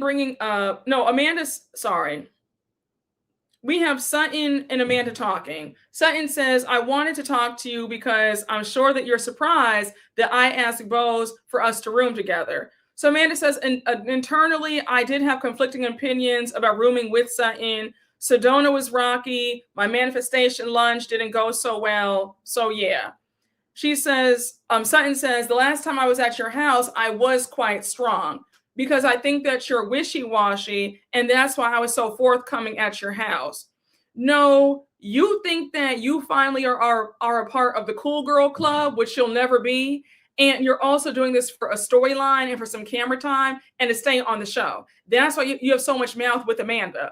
And you're banking on the fact that Amanda's going to keep being the punching bag, and you can now punch her as well with the rest of the girls. You're not fooling me. For you to say that, oh, you're so wishy-washy. If Amanda's wishy-washy, then what are you? You turned on your closest friend for no reason. Don't you ever forget what you did to Garcelle and Avi. You have the audacity to say somebody else is wishy-washy. I said, girl, stop. Bravo. Let this be Sutton's last season, please. So now Amanda says, I get that. I still think that had Dorit and I been able to step away from the group and talk, it would have been fine. Just within context, I'm not going around talking about her. So now Amanda says, I need to say to her, I don't mean any harm. I'm not trying to hurt her in any way, just giving an informed opinion, not a random opinion that I have no background in. So we find out that Amanda, when she was getting her master's degree in counseling, her emphasis was in childhood development and play therapy with children. She says many of them came from divorced homes. A lot of them were hurt because the parents talked about each other badly. She says, I don't know if she cares that I have an informed opinion. So Sutton says, well, I don't know about all that, but I've also been new to this group and I've also felt picked apart.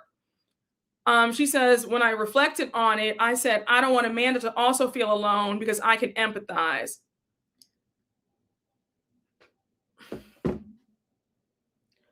Sutton, these women have made it clear since jump that you were never going to be a part of the group.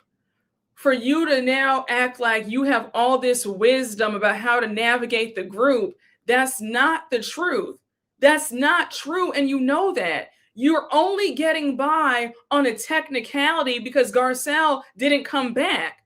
Had Garcelle came back on the show this season, it would still be you two on an island all by yourselves with Garcelle sticking up for you.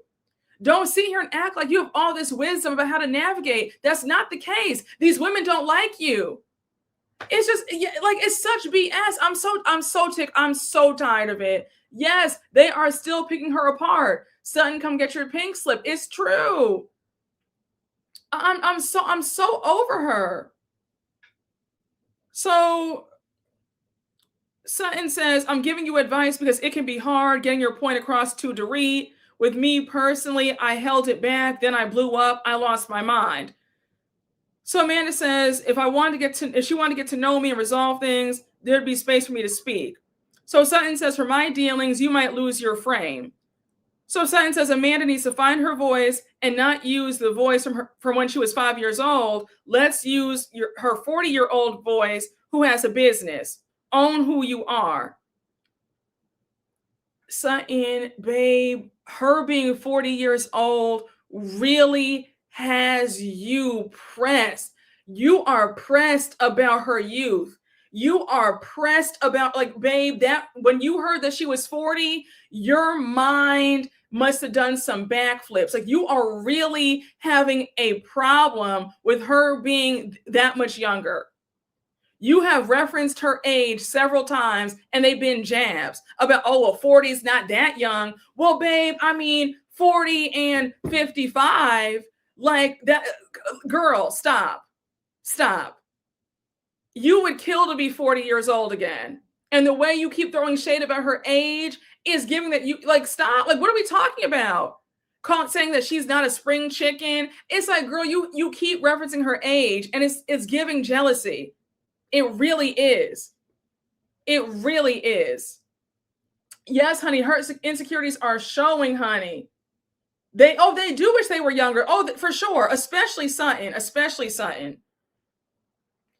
So now she says, you have to be strong and upfront and truthful with Dorit. Otherwise, she's going to rip your head off, chop it into little pieces, and serve it for all of us to enjoy. Sutton, shut up. Shut up. 10 episodes ago, when y'all were at Kyle's house, you stuck your hand out for Dorit to give you a handshake, and Dorit looked at you like, ew, like, don't touch me. Now, all of a sudden, you know all about Dorit and how the group works, and, Dorit's going to bite your head off and serve it on a platter. Babe, your head has been served on platters for years now, and you keep coming back for more out of desperation and low self-esteem. I was so done. Again, this episode was a whole bunch of nothing. They could have kept this. And Sutton thinking that she's the end-all be-all of all things Dorit and the Fox Force 5 is comical. And let me just say this, Greg, please don't get in this chat. Don't get in the comments about what I said about the whole age comparison. That wasn't a knock on anybody who's 55 years old. I don't want Cake Gate again. I was just making a point that there seems to be some tenderness every time she mentions the age, and how from where I'm sitting, it looks like Sutton wishes that she were 40 years old again. So before anybody who happens to be 55 in the chat, I wasn't making a knock on 55-year-olds. So don't sit up here and want to pick a fight over nothing. Okay. All right. Listen, honey, because that's how that whole thing started. That's how that whole entire thing started. That was pure foolishness. A mess.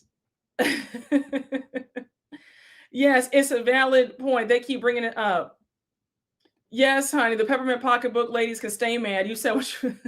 No, it is sad because there's always somebody. You have a lot of people who unfortunately aren't well adjusted, and you have people who just want to have a problem with everything. They want to find fault. You have people who look to be offended. So you have to spell things out like I wasn't making a dig. I was just saying, because you have folks who can't just want to make a problem out of everything that I say. So I got to spell things out for the contrarians, the folks who want to be offended by everything. Yeah. So that was a mess. Yes, Cake Gate is from Housewives of Miami. The episode where Adriana was upset about Kiki giving her the cake with the age equation. All hell broke loose when I spoke about that scene. Because my opinion of it was, I don't really feel my opinion. My opinion was, Adriana, you really can't be upset when you were throwing age jabs at Marisol, calling her old with wrinkly knees and a wrinkly neck. So it's like, how can you be upset about somebody throwing age jabs at you when you were calling Marisol old? Why do we have somebody in the chat who's in their 50s and they were obviously in their feelings, and the chat, all hell broke loose. Jameer and them started going back and forth. It was a mess, child. It was ridiculous. Oh my gosh. It was horrible. Yeah, no, it was horrible. Oh my gosh. Honey, when I tell you Jameer was, child, just a mess. Yes, people went out of their way to be offended. Yeah, they did. There was nothing. I didn't say anything wrong. I was giving my opinion. I just said, listen, you can't be that mad if you threw age jabs first. You can't be mad when somebody gives it back to you. And honey, that touched somebody the wrong way, and they went. It was crazy. And then you guys started going back and forth with each other. I said, my God. Oh gosh. You said you watched it but didn't take in the chat. I need to rewatch clearly. Because at one point I was even like, guys, like, what is going on? So but y'all, that was Beverly Hills. You said that was probably Sutton. Jameer, I could have sworn you said you were reading in the chat. If I'm not mistaken, you were like, oh, you said something like, bye grandma, get out the chat. Then I could, unless that was somebody else, I could have sworn, Jameer, that you were reading, because I could have sworn that you were going back and forth with the person, if I'm not mistaken. You were going, it was a clear one too. I was like, oh my gosh, I couldn't believe it. It was a mess.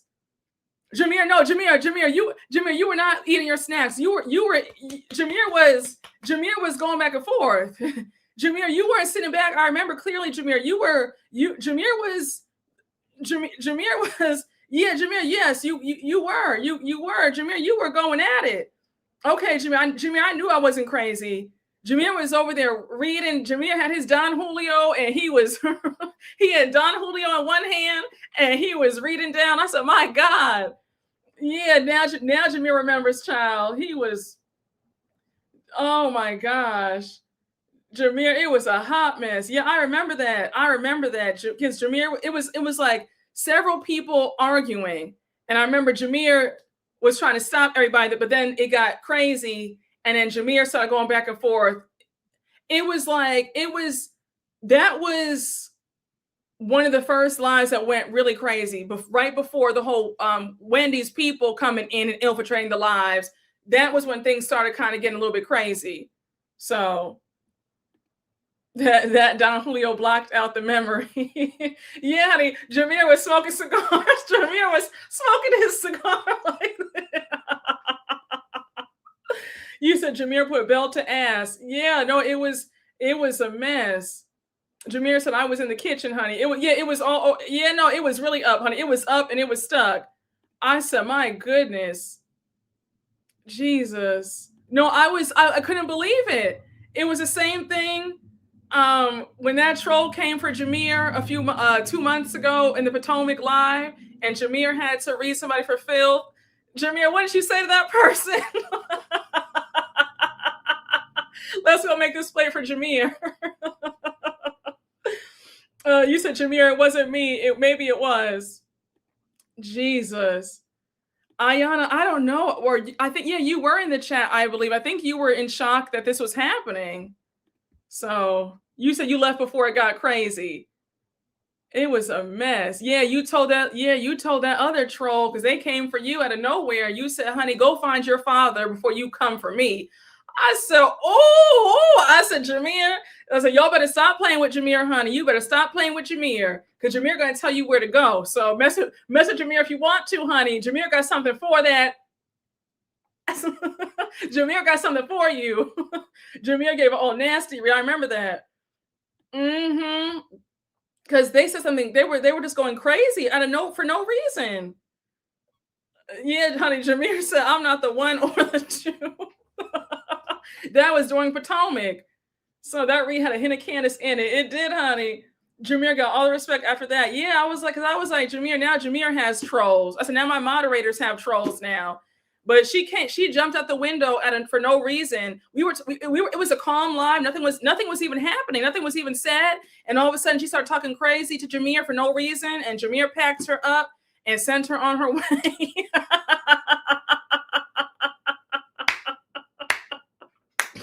Oh gosh. Yes, honey. Jameer said, pick a wall, boots. Okay. No wonder Jameer got haters. Yeah, honey. Jameer had to eat, honey. Oh gosh. Yes.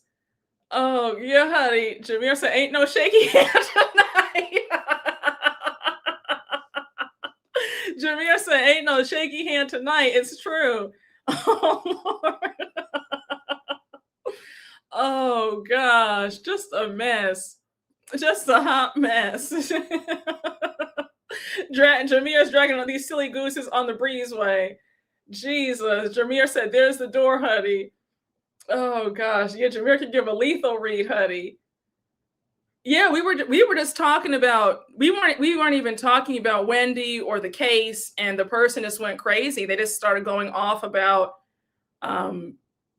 they just started going off for no reason. It was bizarre. So, yeah, honey, Jameer said, I'm not to be played with.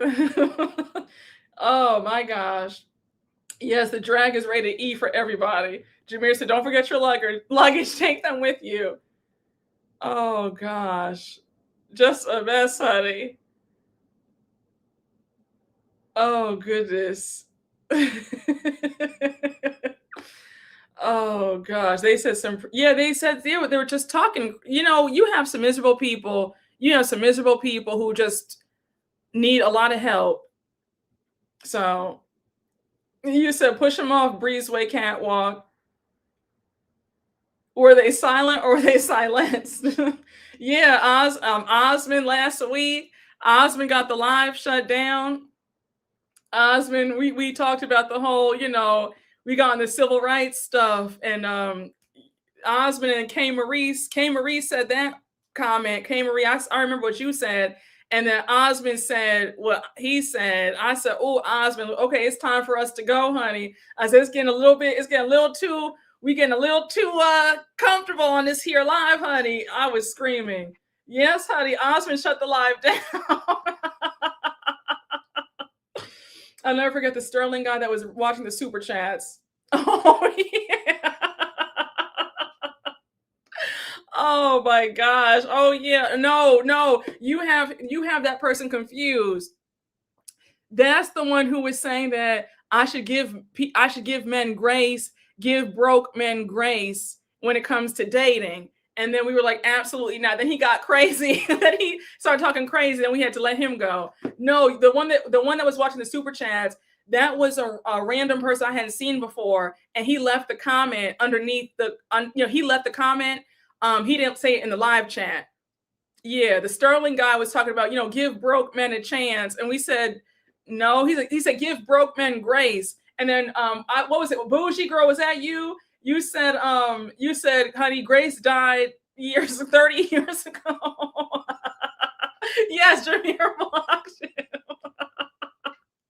Yes, Grace died 30 years ago. Yeah, you're mixing him up, honey. He was the bus driver apologist, okay? Oh my gosh. Now, a quick thing. You're not alone. I don't know what YouTube did with the live we spoke about jealous friends on Thursday, where Osmond shut it down. For some reason, the live chat replay will not play. I don't know why. I put in, I asked YouTube, I emailed them, like, why isn't it doing that? For some reason, the chat box won't open up. I don't know why. It's the first time it's ever happened. So I don't know what that's all about. But yeah, I can't get the live chat either. So that was definitely a live where you had to be there. Because if you weren't there, you dismissed everything. So yes, he got spicy. We brought up Ebony in the Iyanla conversation. Very much so. Yes, give broke men jobs. Grace is no longer with us. Yes, honey. Yeah, honey. He meant give them grace. Give them grace. Not a prayer, honey. Grace. Oh, that happens when AI is reviewing the video.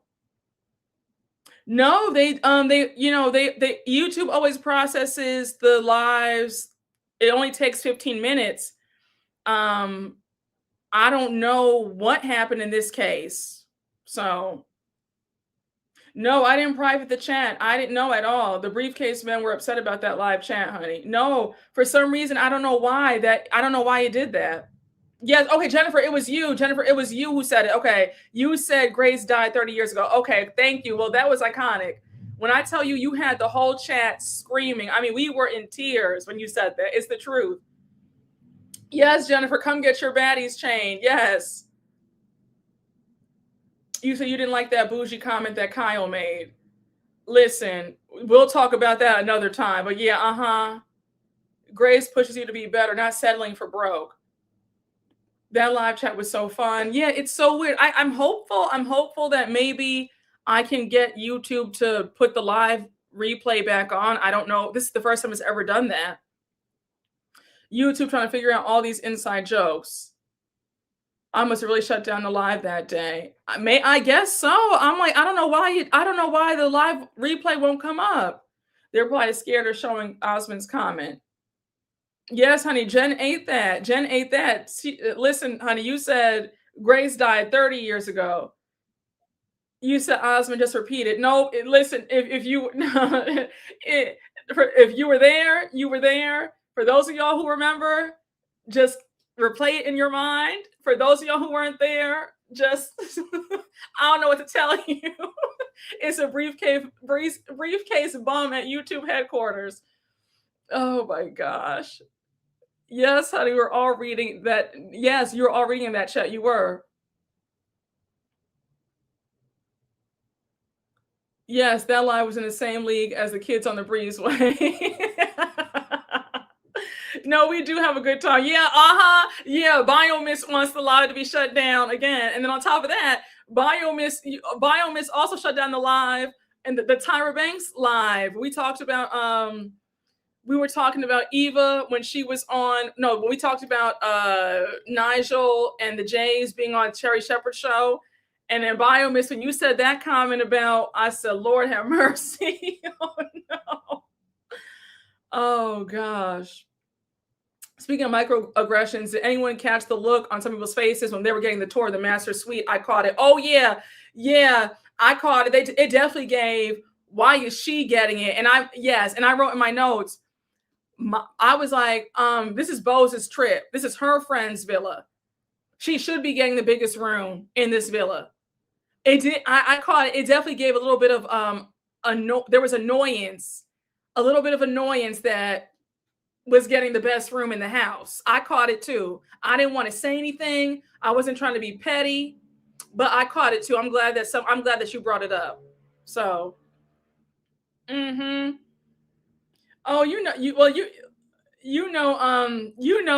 anytime whatever you write in this chat, I'm bound to read. I'm bound to read it. Okay. They hated that Bose has friends with money that's long. I agree. I hope Bose is taking notes. I agree. Oh, Jesus. Now, listen, Bougie, we're trying to have a cute time, child. We're trying to have a cute time. Oh, Lord. Please. Oh, my gosh. Yeah, honey, I catch most of the comments, honey. I guess Bose should have been a good girl and got the twin bed. That's what the looks were giving. That's what those looks gave. Oh, you see those comments? Y'all, we're trying to have a good time. Listen, y'all, enough, y'all. Just, yes, thank you, Dorothy. Thank you, Dorothy. It's time to move on to the next thing. Oh, gosh. Y'all don't rest. Every time I think it's going to be a cool, calm, collected live. Oh, now, Paris, please. Child, we're trying to have a nice time, y'all. Enough, please. Oh, gosh. Y'all, this is a public video. We're not talking this one-on-one, okay? We are not talking one-on-one. Oh, goodness, y'all. Hey, Donna Ferg, 75. Thank you for the super chat. My mama said a fool and his money are soon to part. Yes. Is this in relation to Bose and Keely? Because I feel the same way. She's setting herself up with this relationship. Hey, Devonta Franklin, thank you for the super chat. Beverly Hills needs a revamp. I agree. The season is horrible. Beverly Hills needs to be put on pause instead of Miami. Sick of the Kyle and Dorit beef. Yeah, I agree. Now, speaking of Miami being on pause, y'all saw the Page 6 article about Miami. They don't know where to go with Miami right now, and that filming has been on pause since Todd, Alexia's ex-husband, is suing the network. That poses a problem. Then on top of that, they're saying that they have let go of Gertie and Julia. I'm not surprised. I said that a long time ago that they were both on the chopping block, right? We're not surprised at all about this. That's nothing about that is a surprise to me, and it shouldn't be a surprise to you. So I'm not surprised by any of it. They just feel that, Gertie did not fit into the group. They didn't like her. She was the odd woman out. A lot of the viewers found Gertie to be annoying. A lot of the viewers didn't feel like Gertie had that it factor when it came to being on the show. A lot of viewers, if you go on social media, a lot of viewers thought that she was boring. And that's no slight to her. that, everybody's not meant for reality TV stardom, Um, Julia the same way. Julia was boring. Julia should not even have been on the show after season 4. She should have been. She should have been a one and done. Julia was very boring. But I'm not surprised to hear that Gertie and Julia are both on the chopping block, and they are getting their walking papers. So you said Gertie had it. She's just in the wrong city. Bring Dr. Nicole back to read The Girls. Is Miami a good watch? I didn't get into it. I thought it was good. Gertie deserves better. They were always finding fault in her. They were.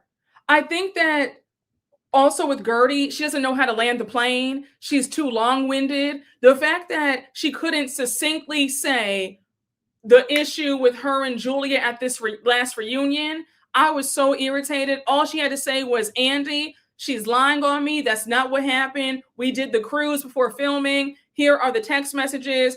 They show that she's lying and I'm not. That's all she had to say.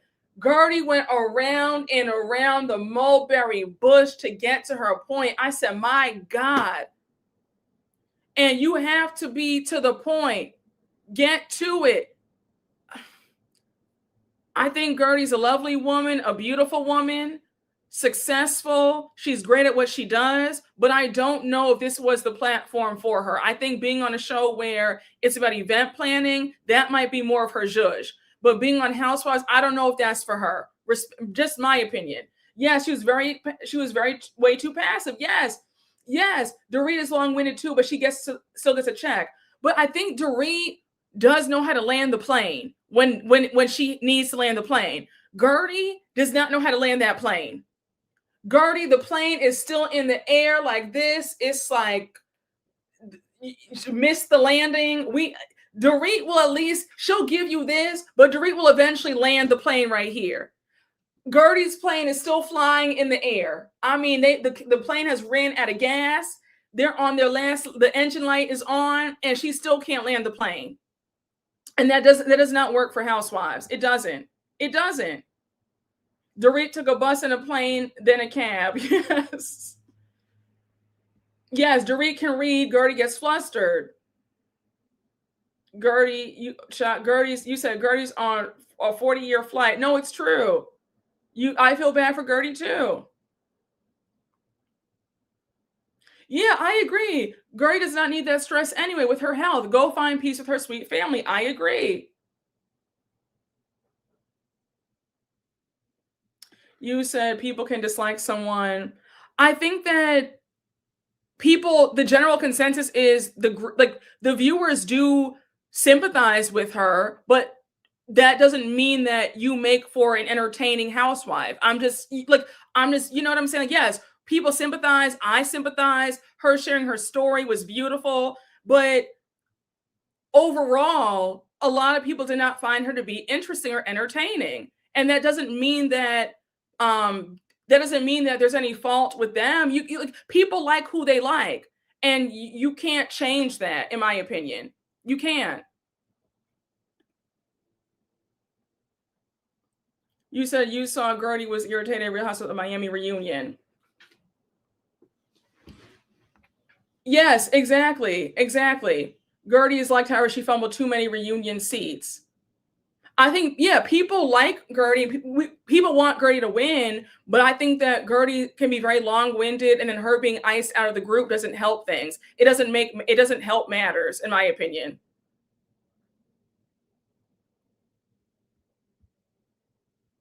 You said, yes, Gertie can't handle being put on the spot. I agree. You said you like Gertie, beautiful family, but not entertaining. Yes, a lot of people feel that way. And there's nothing wrong with that. There are housewives where it's like great gowns, beautiful family, beautiful life, but they're just not the most entertaining. And that's okay. In my opinion. Yes, that's very true. Yes, certain storylines do not have a long shelf life on reality television. I agree. Gertie did 4 seasons. That's a good number. She'll be fine. I agree.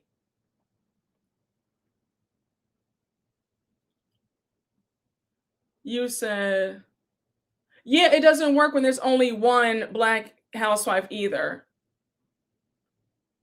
Yes.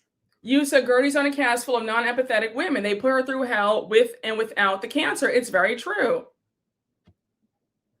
She truly seems like a chill person that should have never chosen to inject herself in this particular entertainment space, and that's totally fine. Wish her the best. I agree. Yes, Gertie's a beautiful woman and wonderful mother and wife and a dynamic businesswoman. She's one at life, and that doesn't go good on Housewives. I agree. I agree with that. Bravo needs to stop with the token stunt casting. Agreed. Not everybody can be like Kyle, Candy, and Tamra.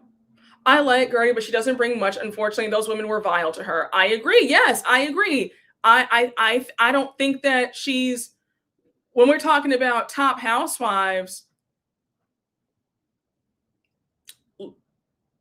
I'm just saying when we're talking about top housewives, iconic housewives. I'm just saying. I think that show would do very well if we got a show with her like on what's it, the Style Network or TLC, with her doing like interior spaces and events. That would be perfect. That's right up her alley. I think a show like that would be phenomenal. But Housewives, I don't think so. She never truly fit in with the group. Yes, she's higher than the farmer, Julia. I agree. Yes, thank you. Let's just call a thing a thing. Yes, very much HGTV, TLC, Style Network, like very much in that area. That would be perfect for her. Like a Say Yes to the Dress, like something like that, like something fun like that. But a Housewives show, I don't think it's for her. So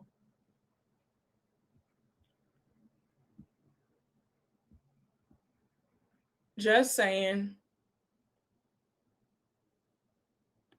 Yeah, love Gertie, but it's time for a few of them. It's time actually. Oh, I agree.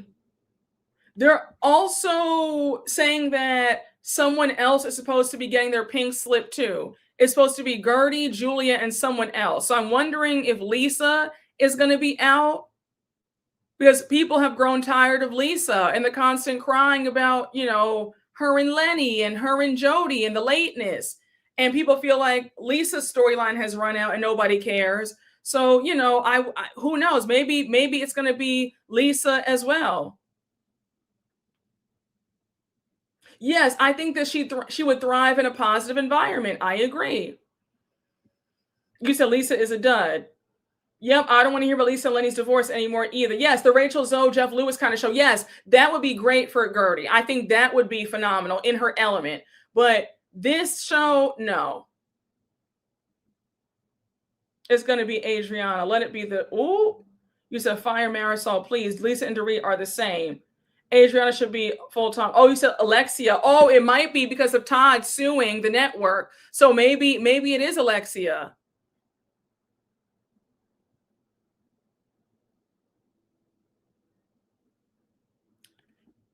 Off topic, but do we know anything about Megamind being given the pink slip and sent to the motel Gollum sent her to in season 2?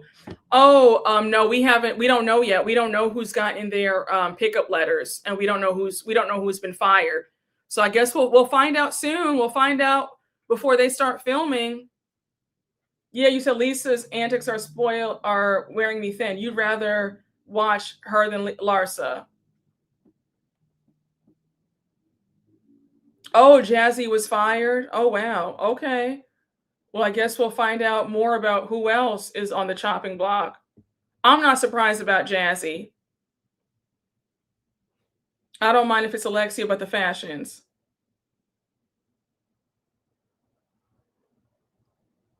There was a rumor that Jeff Lewis is going to start doing the reunions. Ooh, well, that would be messy. And Jeff Lewis is so crazy and so, he would, and the way he's so smug and so shady and so blunt, the way he had Brandy Glanville crying when they did Watch What Happens Live together all those years ago, I feel like that would be a recipe for disaster. I feel like Jeff would be the one to say something so crazy that he'd have them wanting to fight him in that chair. I don't know if that's the best idea. Yeah, I thought we canceled him too. All right, y'all. So one of y'all, yes, you said he's too mean. He does go too far. He does.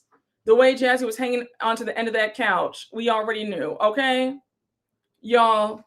Yeah, Alexia is very sweet in person. She's very sweet in person. You said I don't know about Mr. Lips hosting. Jeff would get bopped upside his head, honey. Jeff would get them sued. Yeah, I can see that because he's gonna go. He goes way too far. Hey, Bio Miss Flores, thank you for the super chat. Kind of off topic, but Cynthia and Crystal talked about how SLC has a clause stating that they will be fired if they talk to the blogs during the season. Oh, that's great. I think that all of the franchises should be on the same wavelength. That's actually great. That's a great clause to put in their contracts. So, y'all, I do want to talk about this a little bit. Do y'all have your books out? Does everybody have their books? We're not going to go over everything, but just a few of the highlights that I want to talk about. Who here has their book, The House of Hilton? Have y'all read it? Now, the ones y'all want to do this, talk about The House of Hilton. A lot of y'all read the book. Have y'all read it? Have y'all cracked it open? Let me know. You said you're sad. You said, yes, let's whack Big Kathy. You have your book. Okay. All right. You said, let me get a seat in front, child. All right, y'all. So come through book club. You cracked it open. Now, y'all. So I'm assuming that you read the first few chapters. You said you can explain. Now, hold on. Y'all sat up here and asked for this live to talk about the book, and you still haven't read it, child. Talking about I can explain. The dog ate my homework, but I'm listening. Y'all are so unserious. Y'all are so unserious. So y'all see, listen, when child, I'm like, listen, honey, it is still 70 degrees out. We can do this another day, child. We can do this another day. I promise you. Like, literally, listen, it's still nice outside. Yeah, book club postponed. Let's do it when a majority of you guys have read the book. And because it's not going to be that much fun if a lot of y'all haven't read it. So let's just read the book. We'll reconvene at the end of this month. All right. Give us a date. So, okay, we're going to do this. Listen, y'all. Y'all are not about to have me here. Okay, so we're going to do the book club March 23rd. Okay, let's do March 23rd because that's more than enough time for you guys to have read it. Okay. All I'm asking, listen, you don't have to read the whole thing. You don't have to read, you literally do not have to read the whole thing. All you need to do is just get to the part. All you need to do is just read the part about Big Kathy. That's it. Okay. So hold on, sorry.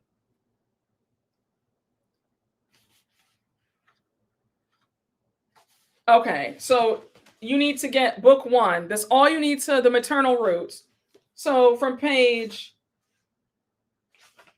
13 to page 140. All right. Monday, I'm going to write it down. 323. Monday. Oh no, I did a freaking typo. Sorry, y'all. Wait, hold on. Okay. 23, Monday. Okay. So you're going to read pages 13. That's it. That's the whole Big Kathy chapter. All right. That's all I ask, y'all. Like, listen, y'all been asking for this for months. We finally get ready to do it. Perfect. Okay. Just read the book. That's all. You don't have to read the whole thing. I'll just read the Big Kathy chapter. That's all I ask. It's a good read. It's they go into everything, okay? So read it. That's yes, thank you. Let them know. Thank you. It's very juicy. It's very juicy. So, I'm not listening because if y'all are unprepared, then we're not going to talk about it at all. So, y'all have 2 weeks. Yes, y'all. I gave you plenty of time and now extra time. So, nobody can say anything. And it's a very salacious read. Like, it's a good read. We thought this was coming around in the coming months. No, we said this month.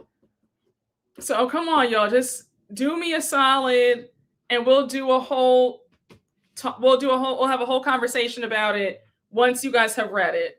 So yeah, just all I'm just saying, just do the reading, just read it.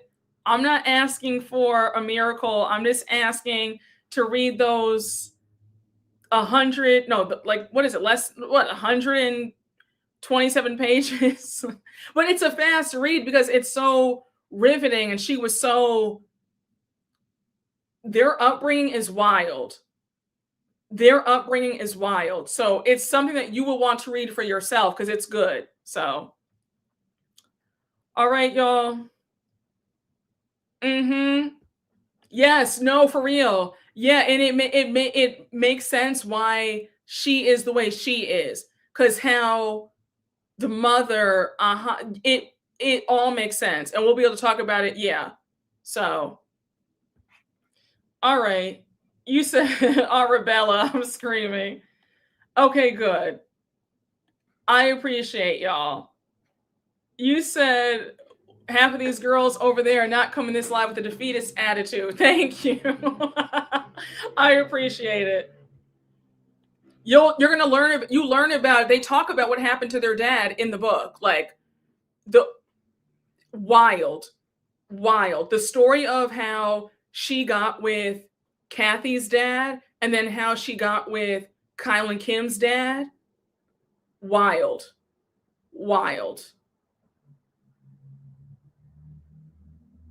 A mess. Yes, they get into it. They get into both of the dads. Yeah. Very just crazy. Very nasty work, especially when it came to Kyle and Kim's father. And then that part was insane. And then on top of that, allegedly, and then on top of that, pick me, shooting her shot with men first, allegedly. I was just like, oh no, a mess. Yep, deadbeat. Yep, deadbeat dad. So, very much so. And yeah. So, yeah, why all of them are the way they are. Very, and the author like refers to her as that all the time. And like he interviewed like her friends like growing up, and they all said the same thing. Just very like it was terrible. Like, I'm gonna make you love me. You're gonna love me. Like, not even their type. They're looking at somebody else, dating somebody else, and she's like very sad. Allegedly. According to the book. What I'm repeating is from the book. A mess.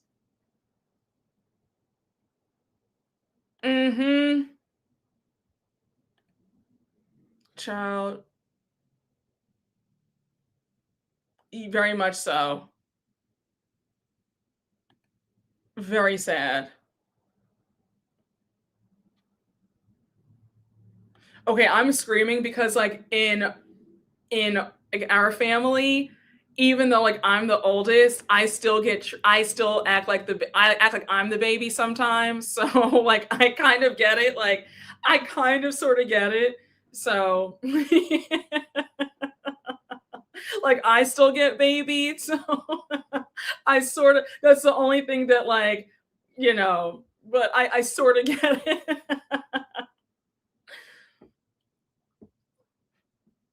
I'll be ready on the 23rd because I have things to say. No, I have things to say too. I have things to say too. Yeah, oof, literally, and yeah, and forcing her way, literally forcing her way, allegedly, a mess.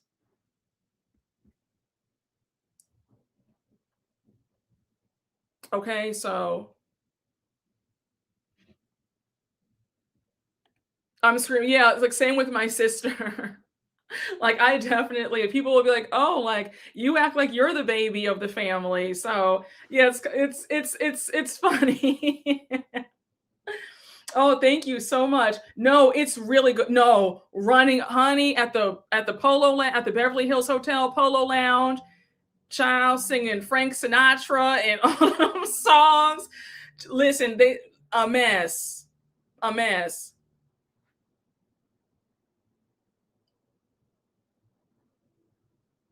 Would you consider a subscribers only calling just for House of Hilton, please? Oh, maybe we can do that. I think that would be fun.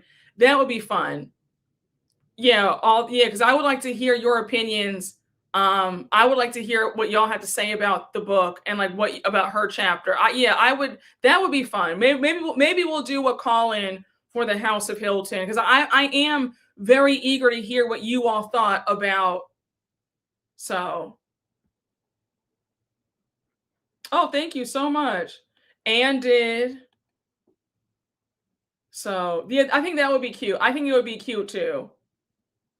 But I feel even more so, like even more so, in my opinion. Even more so. You said I have thoughts. Lord, cover the chat. You said y'all better keep it cute though. Please remove any trolls that come that day. Oh, don't worry. Ciao. Just read the book, y'all. Read the book. Y'all should be watching behind Beyond the Gates. I need to. I need to get into it. I need to. I will. I will. I need to like binge watch.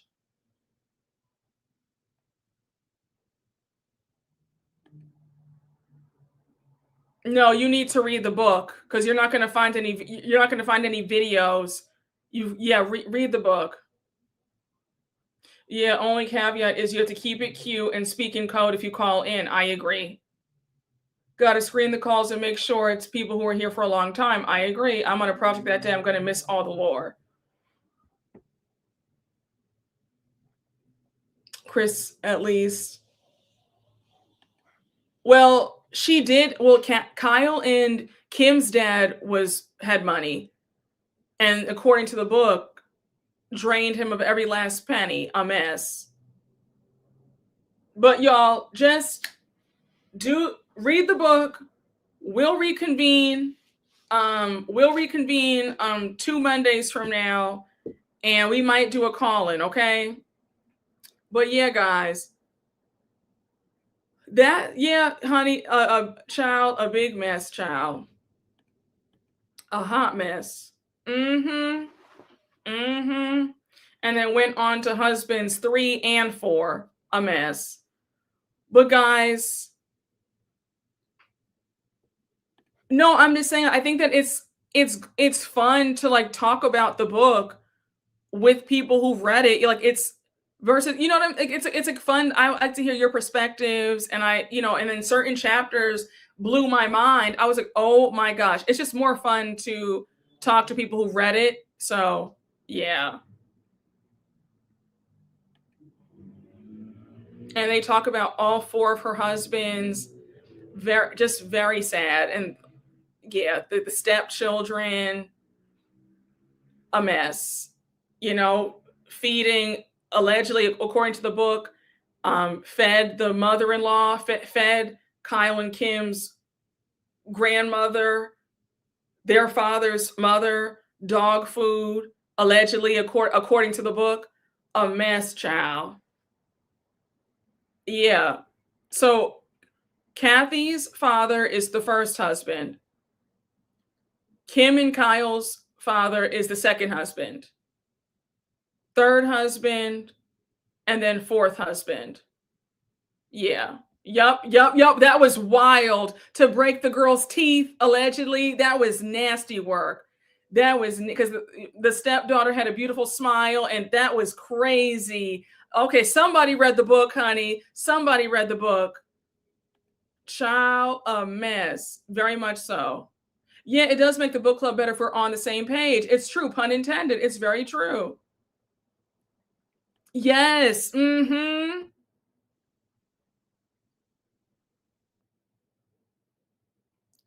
Child.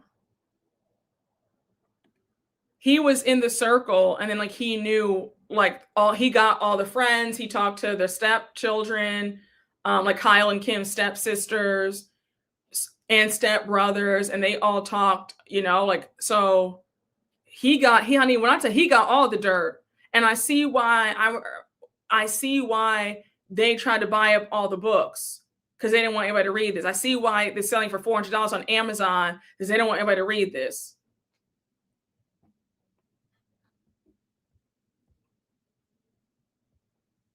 Mm, yes.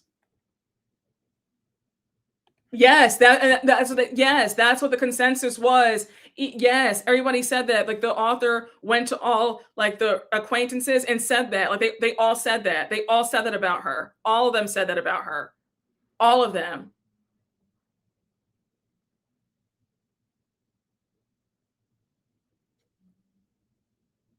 Mhm. Exactly. Exactly. Exactly.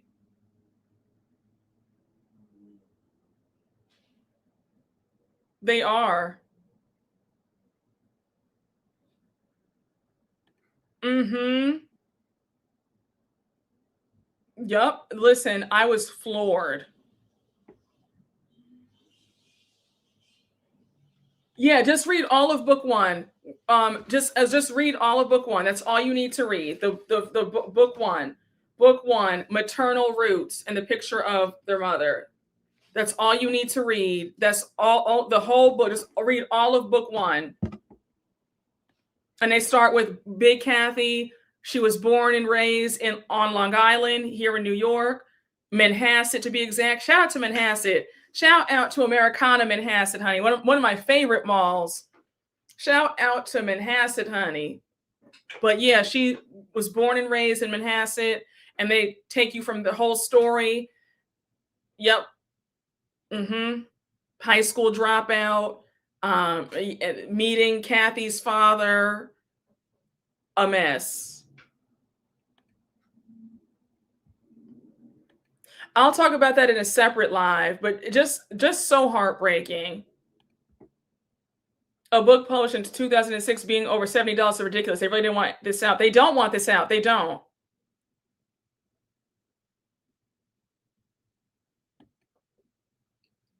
You said House of Hilton, March 23rd, pages 13 through 140. Yes. So, mm. I need one of the ladies when Kyle tries to just say, "Let's talk about your mom." Oh my gosh, she would probably have that cut from filming.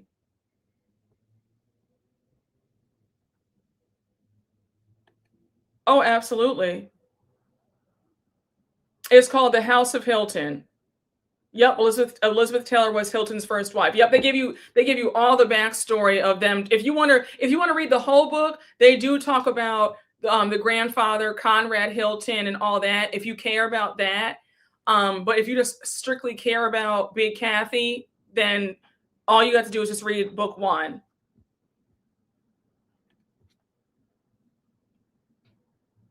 She definitely would cry and act a fool.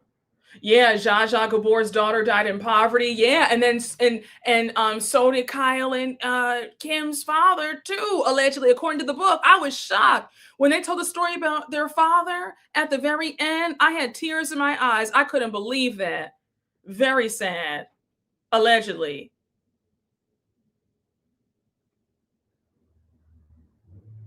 Kathy's lawyers would get it cut.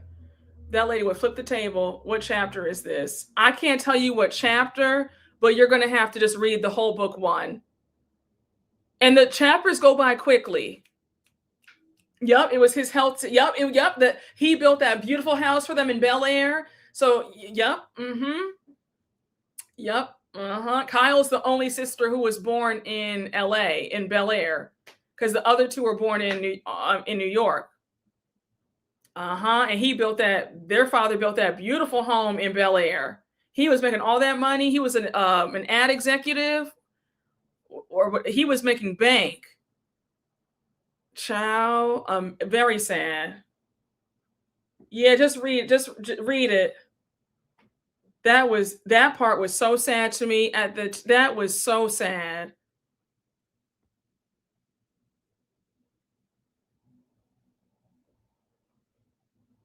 I think they have one of Kathy and them. I think I know what you're talking about. Yes, there is one going around of their life and their upbringing. And they do talk about Big Kathy and how she raised them. But the book really gets into the weeds and tells you damn near everything. So,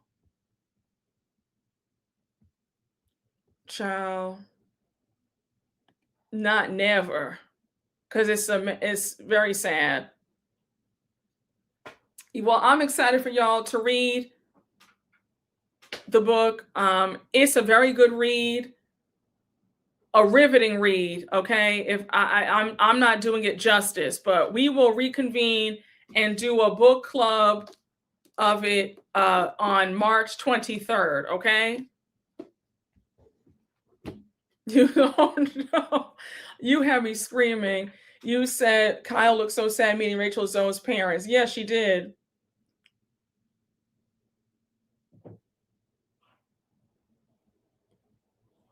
No. Mm-mm. No, she passed like early 2000s. She passed, I think, like 25 years ago. Yeah, she's even said that, because remember how she said, me and Mo, we never argued. Our house has always been so peaceful and quiet. She said growing up, there was a lot of chaos and a lot of yelling and a lot of screaming. And the book gets into that too. But yeah, she said she's the opposite because of what she saw growing up. Very sad. So, yep. Mm-hmm. So, yeah, she's a great mom. Kyle is a fabulous mom. Kyle is I'll never take that away from her. Yes, okay, yep. She died early 2000. Yep, 2002. Yep. That part, when I read that, my heart broke. My heart broke. I was like, wow. Wow. Mm, child, a mess. So, you said at least she ended the cycle. Yes, it was, but I said, we can't forget that what he did was wrong. She was his mistress. He broke up his first marriage, and so it's like he wouldn't have been in that boat had he not cheated on his wife, had he not, no good comes to you when you cheat and break up your family. Mm-mm-mm.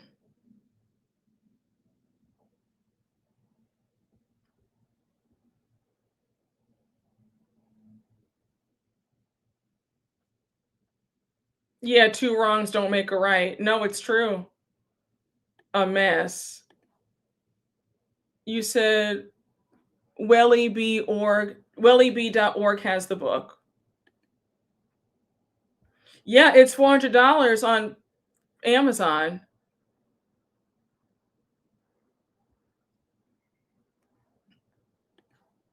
Hey Booney 410, thank you for the super chat. The YouTube is crazy days and nights.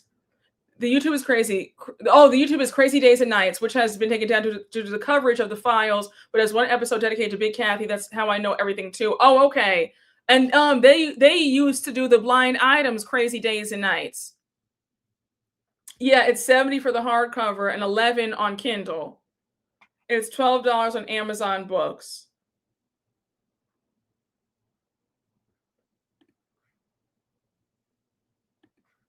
Well, child, listen, I'm excited for y'all to read the book. It's a lot. You're going to be floored. I mean, I'm not even doing it justice. Okay? You're going to be floored by what you read. But y'all, I'm going to sign off here. I hope y'all enjoyed the live. I hope y'all had fun with me. I had a good time with y'all. Yes, I read your super chat about the clause. Yes, I did read it. I did read about the SLC having the clause in the contracts about not speaking to bloggers. Yeah, I read it. But y'all, have a wonderful rest of your evening. We will talk soon.